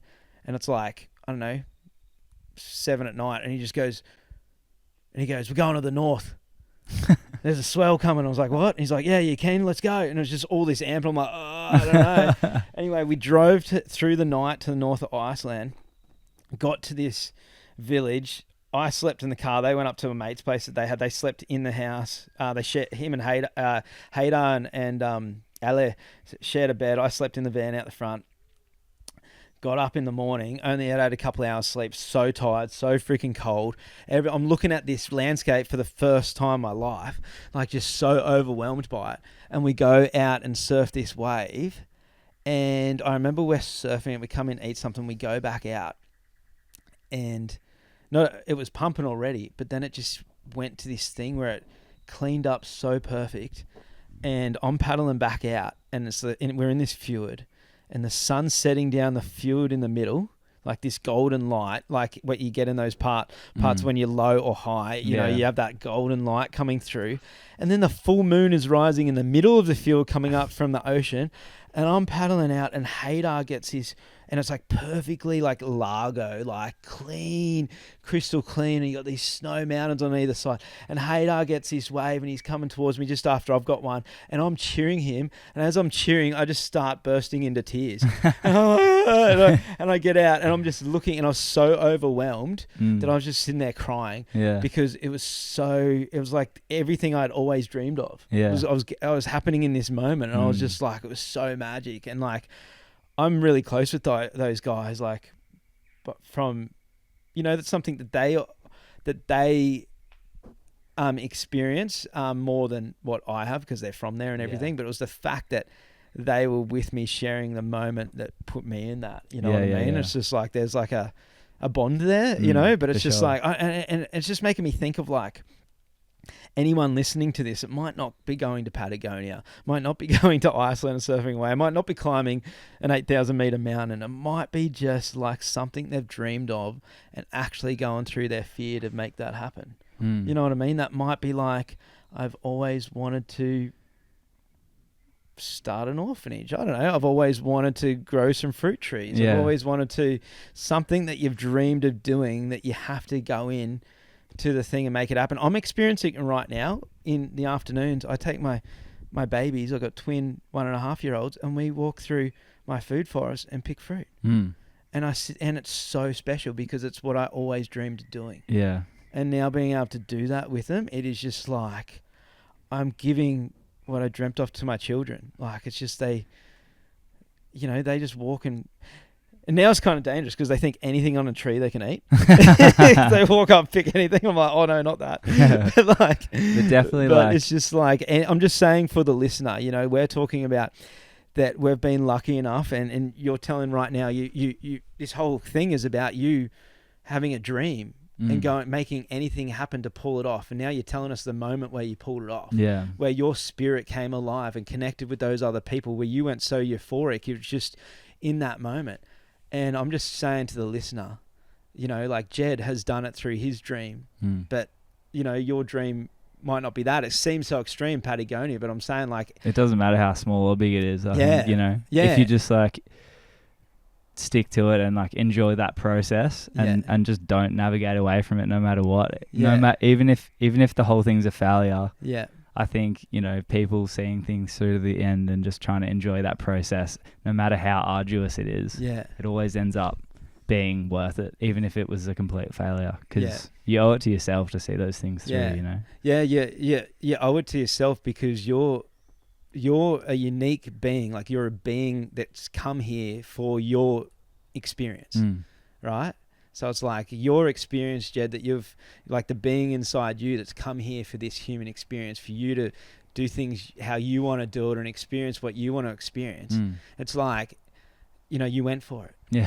And everyone is an individual being having an experience, but is here for their purpose or their fulfillment or whatever it is. And I really commend you, man. Like, thank you, dude. For like being such a young dude, like what life, like that you've got to even have ahead of you, because like what an incredible thing to be so young and go into so many fears to make a dream come true. Yeah, and it's kind of like, I said it right at the start, but it might have more of an understanding now for everyone listening. It's like, it's made me realize where I want to go, and you know, experiencing all of this, it's like, okay, well, I guess that's the next 10 years of my life, you know. It's like, oh, okay, well, that's what I'm gonna do now, you know. Just try and like do expeditions, see new waves, experience things for what they are, like, and try and discover something new for me and for no one else, you know. And that's what the film is too, you know. Like, it's not really for everyone else. It's kind of just like the whole thing boils down to the fact that I wanted to do it, and now it's kind of happened and it's come to fruition. I'm kind of satisfied, and I'm so grateful to share it with everyone. But whether it goes well or not is like doesn't really matter, Nah, you know, because nah. this is just what I'm doing, Yeah. and you know, the fulfillment is in the process. Yeah. It's not really in Exactly, and you know. and by you sharing it, but is that giving back? Because it's just like this podcast. It's like the story we're doing right now. Let's say 10,000 people listen to it, and 9,990 or whatever it is hate it, and one person listens to it and goes, "Holy fuck, where am I not doing that?" And I've always wanted to. I'm going for it. Thanks, Jed. Yeah, and I think it's for that one person. Yeah, totally. You know? And I think, you know, that was the other thing out of the film that I just wanted to kind of bring to the table is like, I hope people watch it and do think, you know, nothing's off the table. People can, you know, find their Patagonia or find their wave or whatever that may be. Like, no matter how big or small, you know, it's all, you can access that, you know. Yeah, and like the lesson in there is like how you said before, it was so naive. Like if you did it again, you'll be a bit smarter, do this and do that. But it's more the fact that you had a dream, you started moving, and it all just unraveled as it went. And if you did it again, you know that maybe this is a bit easy here, a bit more easy bit easier in every way. Yeah. I don't think I'd do a single.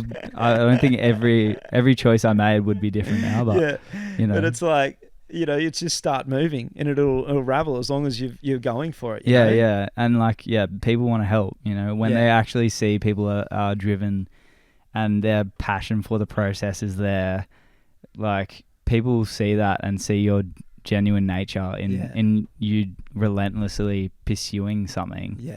And they want to help because they know that, you know, you're not doing it out of any ulterior motive except for the fact that you're trying to just do it to better understand you or whatever it may be, you know. It's just of a genuine nature. Yeah. And I feel like people connect with that, you know. Yeah, because you're being true to your being. Yeah. And we're all beings. And we all want to connect. We all want to help each other. And when you're coming out of you're like coming out from your being, we can all connect with it because suddenly there's you, and we're and people see themselves in that because everyone just wants to be true to themselves and understand, have a better understanding of like what they want to do. You know, so many people are like struggle to understand what they want, and it's hard, and I feel like everyone struggles with it. You know, I do too, but doing things like this in the process of just like relentless pursuit. Yeah, I think no matter what, no matter the failure, you always come out of it like pretty happy, you know. Yeah, as you are just on the boat back together screaming because you just pulled it off. Exactly. So when after this surf, this first one, you get back to the boat. I'm guessing you're freezing cold, you're wrecked. But what now? Like, well, yeah, at that stage, you know, everyone was like, "Oh, we did it," and I was like, "Yeah, but we could do it again." yeah. And everyone was kind of umming and ahhing, like, man, you know, Roberto kind of got sucked down the beach. That was kind of sketchy. Yeah. And I was like, nah, like we're here. This is our time, you know. Yeah. And there was a lot of pushback because just of the dangers of that area, which is completely fair. And I had to have a bit of a chat with some of the Chilean guys because they did think I was a bit like brash in the fact that I thought we could just, They didn't want me to push it too hard because that's when things go wrong. Yeah. And rush in Patagonia and you lose time, and you also lose yourself because you don't want to die, you know. Yeah. But we ended up paddling back and having another surf, and everything went well. And it was just yet another experience that, you know, kind of made it all worthwhile. Did you surf the ride at all? Yeah, we went and surfed the ride after that, and the swell picked up and it got a bit more sketchy. So the the conditions were it was a bit more windy. It was 2 foot bigger, and the rip was just pushing through it super hard. But we had an amazing surf. Still on a 510, or did you step Still up? on a 510. Yeah. You know, one of the other guys that was on the boat, Santi, who's was actually played a major role in just being able to see this whole expedition through. He was like, he's a guy that kind of has a bit of experience doing expeditions in the area. He's actually started a thing called Wit Run Expeditions with his friend Inyo, and they basically are doing what we did, but you know, at a more extended rate, where they're just kind of trying to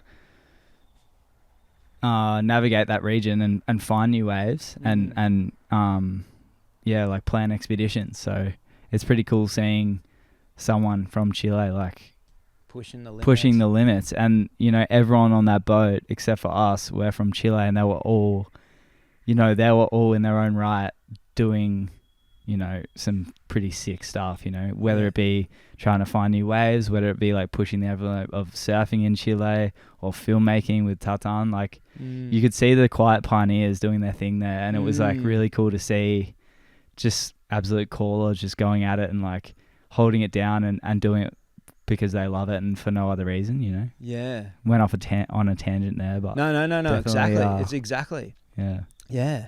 And super inspiring. Yeah, it's And so they- cool to be halfway across the world and meet someone that's the exact same age as you, and you have no mutual friends, and you're just like the exact same person, you know? Yeah. It's like Guga, the guy that was surfing, was also making a film, and he was my age, and we both surfed, and everything that we were doing was just like so completely aligned in every way that we just happened to meet, and then we were on a sailboat in Patagonia together. And that's why he's met. Yeah, totally. Yeah, it was pretty weird feeling. Yeah. You know? But it was cool. It was such a legend. So then after this surf, then was it just to go back to the boat and pack up and leave, or was it to come back the next day, or to keep trying to get that wave again or find another one, or was it just like we basically run just, out of time? Yeah, a bit of all, you know. We did our bit to try and get back to that wave, surf it again, and we had like a sunset surf the next day.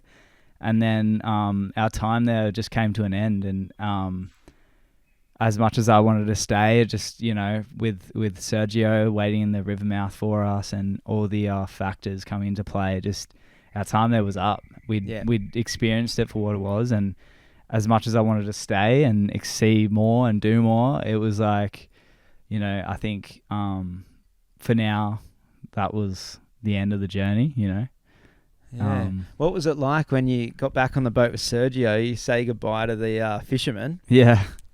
And you wait for that high tide, and you pull up, and you're actually heading back to still no man's land. Like, I mean, like you're heading back to I'm guessing a small port in Patagonia or whatever. Yeah, But yeah. you're actually heading back from like completing it, which is just heading like, north. Yeah, it was crazy. We were just so exhausted, you know, as amazing as it all was, you know, paddling 700 meters back and forth twice, and it was freezing, and it, you know, and just experiencing the stress and anxiety of the days prior.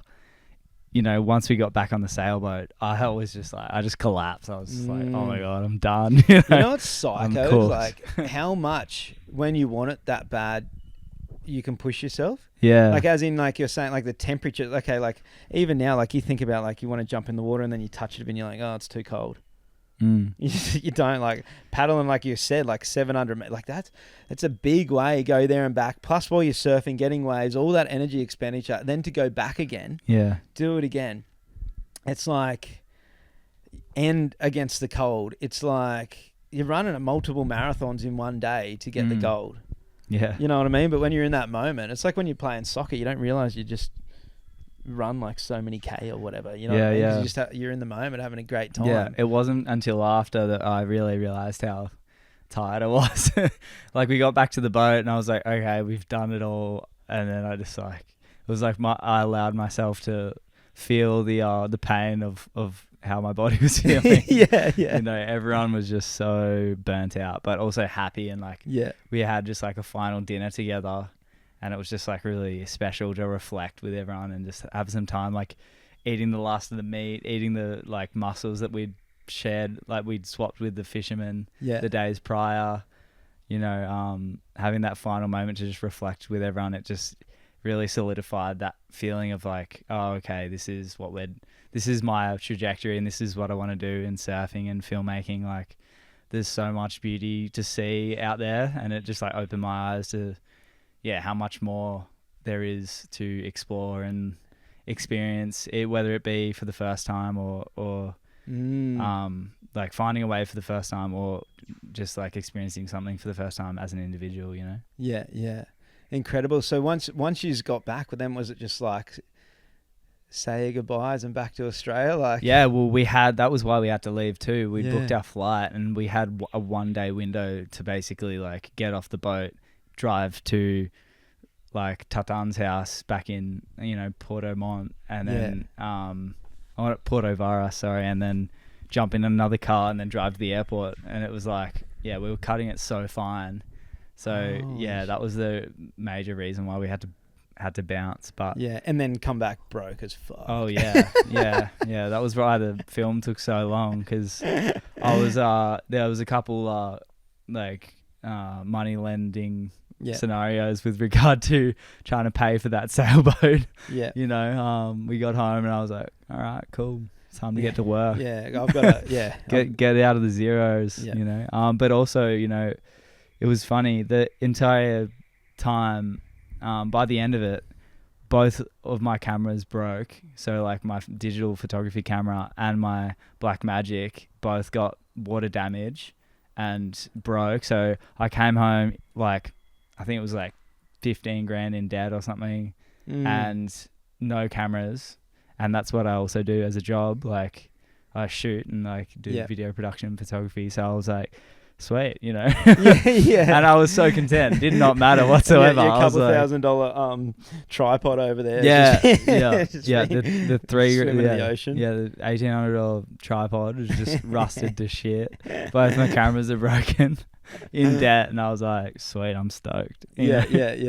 Yeah, it was good. It was crazy, and that's why it took so long. Yeah, but so now the film's done. It's completed. The trailer's out, so anyone can watch it. But right now, what's the plan? It's premiering. You're touring. Yeah. We just had our first premiere in Byron on Friday, 20th of March, and we have an encore screening, in Byron on the 28th, and we're going down to Sydney this weekend, and then shows in Melbourne and Noosa. And we're just adding to it and seeing how it all flows. But it's been received really well, and I feel like a lot of people connected with it on the premiere. Yeah. And it was really nice. It's cool. So Beyond Borders, why'd you choose the name? Beyond Borders Patagonia. Yeah. I don't know. I think, in all honesty, the whole Beyond Borders thing, it's like I really want to continue that expedition style surfing, and Beyond Borders Patagonia seemed like the right fit for the first one, and we're hoping to kind of branch out and continue that journey, whether it be Beyond Borders elsewhere or Beyond Borders Patagonia number 2. We'll just see how it all goes. But hopefully we can just continue. So for listeners, okay, so you want to see they want to see the film right now. It's in the premiere stage, so it's you guys touring and showing it in theaters and stuff. How do people find where it's going to play? Yeah, so we have a website, beyondborderspatagonia.com, and that kind of houses all of the screening dates and locations. But on Instagram, we have a link tree in our bio that has all the screenings. And so what's your Instagram? What's the easiest? Beyond Borders Patagonia. Beyond Borders Patagonia, just straight up. Straight up. Look it up. Yeah, look it up. I'll put the trailer up on mine. But I think it was funny, the lady at the front, your mother-in-law, your grandma-in-law. Yeah. She just before, and she went to the Byron screening the other night, and she's just going, it's the best movie I've ever seen. It's so deep, so much stories, passion. She was just blown away by it. Yeah. And I think that's what I love about films like this, because it's not just for surfers. It's an expedition. It's something that's got feeling and power and drive. It's not just a boat trip in it's Indo. Just it's not me just doing snaps for 65 minutes. Yeah, it's a story of pilgrimage. Yeah, and there's so many aspects that I didn't even touch on throughout this whole chat. We did the weather went bad, and we went into the Andes with a bunch of snowboarders. And that was just a complete another section of the film that was nothing that I had ever thought of was going to happen, before we left. The weather went bad before we did the hike expedition, and we'd met these guys, and they took us into the Andes backcountry on snowmobiles, and we spent a few days with them filming a snowboard segment. So I think the film, to me, it's become very multifaceted in the way that it's not just a surf film, as you said. It's it's about adventure and exploration and surfing and snowboarding, and trying to push the envelope of all of those things at once. It's a saying that I say in every podcast pretty much. Let the experience take you traveling. The story is you went on you went, and then the experience took you. Yeah, The exactly. experience took you into You're all just these there different for the adventures. ride. Yeah, and so then this movie is the product of that, of letting go Yeah, and letting totally. it take you. Yeah, yeah. I think next time I'll try not to let go that much and have a bit more, like a few more logistics in place. Maybe that'll be a good thing to think about. Yeah, and then that movie will be the product of that adventure. Yeah, you know exactly, what I mean? man. Yeah, no, it's all part of the process, and Yeah. I'm here for it no matter what. So what's your favorite part about the film, as in like how it's come together, the storyline, like, because I've got to say, like, your camera work looks so good, like the drone shots and because that was the thing, it's kind of like nearly cheating because you got this background behind you the whole time of Patagonia. Yeah. It just looks magical. So aesthetic, makes it easy. Yeah, you know what I mean? But It's in all just honesty, wow. like, it's pretty classic because I wanted to do this film, you know, I would have loved to have a big budget and like have, you know, heaps of amazing camera gear and like have more flexibility to film and we didn't have that, you know, because this is a pilot to try and do more. And it was classic because, you know, I love that you say you love the visuals, but you know, both of our cameras were essentially broken that entire time we were shooting. And, you know, both of them were absolutely buckled, but we made it work. Yeah. And it looks great, and I'm stoked with how it looks. Testament to the colorist that kind of like pasted it all together. Ted Deasy, legend. Yeah. It's from Melbourne. But yeah, like it was definitely not a smooth sail in terms of trying to shoot that whole expedition. We definitely made it hard for ourselves, and I'm keen to do it in round 2 with a bunch of way better gear, and I reckon we'll knock it out of the park. Like a red considering, camera or you know, something, yeah. I've been looking at more loans. So. That's what people like when you actually go into how much those cameras are worth. And this is what trips me out. Like, to pull off what you're pulling off, you're getting this like super expensive. I'm talking like so expensive. Like, how much is a red?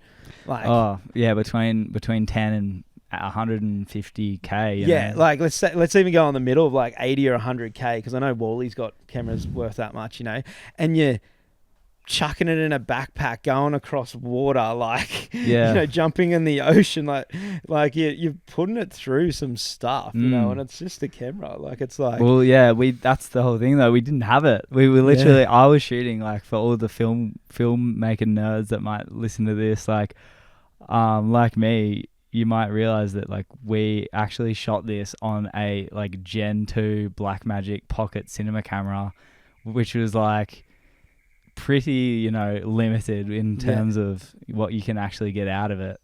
So that and like a GH6 that was broken. So that is sick. And like those two cameras, you know, they're really capable, but they're not top of the line. And like, I'm just surprised we got it out of it what we did.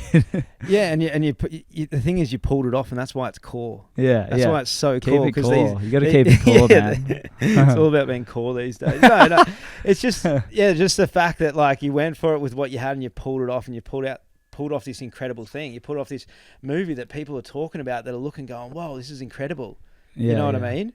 And like, even if the colouring guy worked his magic and it's just come out, because the shots look incredible. Yeah. You know? I'm stoked. Like, you know, we really did make it work, and I'm stoked with how everything panned out, and just pasting the story together was a big feat in itself in the post-production process. But I'm glad that I saw everything through to the end. Like, we even made a lot of the music for the film too. Did ya? Yeah, like most of the tracks I made with Alain Deccan, who's a sound designer, and he did all the score in his garage. Why, with me. because you're a musician too? Oh, I like used to be in a band, and I love making music, and but like Alain was the audio engineer wizard that put it all together, you know. But it was definitely sick just sitting in his garage for like months, just like playing with synths and enjoying the process of doing that. But definitely like made the post-production process a lot longer. Just thinking then, now, like, it's all you're feeling in it. You know what I mean? Like, even with the music. Well, yeah, I think from the start, I really wanted to make something end to end that I was like, I pitched, shot, edited, sound designed. You know, I wanted to see everything like through my eyes, so that I could like look back at it and be like, this is me, you know, from start to finish. And so many people went into making this what it is, you know, Sam Levings, like Alain Decaan, Tatan Clements, the filmmaker from Patagonia, Roberto. There's so many people that, like Bodhi, my partner, she did like so much amazing filming throughout the process, you know. There was so many people that went into it, but yeah, it was nice to just see it all through and have kind of an understanding of each aspect of the film journey, you know, because a lot of people just give it to others to finish, you know. And I've always wanted to just explore that entire end-to-end process, and I've learnt so much doing it that way. So I'm super stoked to like build the foundation to continue doing it. You know? Which is so good for the listener for when they go watch the film, that it's like, this is the art of the, like, you know what I mean? It hasn't gone to a big production company. It's like you guys have pulled it together with like your art, you know what I mean? Like of how you wanted to do it, like your style. It isn't like, because I work on a lot of productions, and there's so much that goes into creating something. It's such a different product when everyone lets go and just puts their art into it. You know what I mean? Yeah. Is there anything you want to say, Benny, before we wrap it up? Just when you were just talking about the art thing where everyone just goes with what they want, like I just been listening to a bit of Tool lately, the music Tool, the band Tool, which is deep. Tool's deep. It's deep. Yeah. And there was one song, I don't know how to pronounce it. It's like Pnuema. Yeah. I don't know how to pronounce that song. But when I was listening to it, it just sounded like every single band member was just doing exactly what they loved. They're exact, like what you were saying, like if everyone just focuses on what they love doing. But then there was this kind of like, I don't know what you'd call it, but like there was this some way that it was all connected into the same song. And I don't know, just your story just sounds like you're just following your heart, and I just feel like I just love seeing people follow their heart, and I just feel like that's where the magic is in life. Where the flow is. Like when you're saying those guys, all the flow comes into that song. It's like somewhere they're all doing it from their heart or whatever, and then they end up in flow together. And it's hard to like find that process and like stick to it, because there's so many things in life pulling you away from your passions or trying to better understand, you know, what you want. People like go to uni for no reason, or, you know, because they think they have to, or whatever it may be. Grab a job that they think they need because of validation from everyone else. You know, there's so many things pulling you away from your true passions, and it's nice to kind of have that realization and like continue following your passions and not being hindered by those things. Wicked. Being true. Being true. Yeah, being true. So I think on that, I think we might leave it. Beyond Borders is touring right now. Beyond Borders Patagonia, and Jed, thanks for going for it. Thanks for bringing something thanks for bringing something to the world, like your creativity and thank you, and man. the story that you had. It's freaking incredible. Good. It was a good fun time. And inspiring. Thanks for being here too, Benjamin. Cheers, man. You're welcome, guys. All right, let's get out of here. See you guys. Just say. A big thank you to Wild Earth Australia and Butter Insurance and yourself for listening to this one. Do me a favour, share this around. Put it on your social media story, tell your mates, tell your mum. And let's inspire people together to live the incredible lives we all came here for. See you guys. Just say.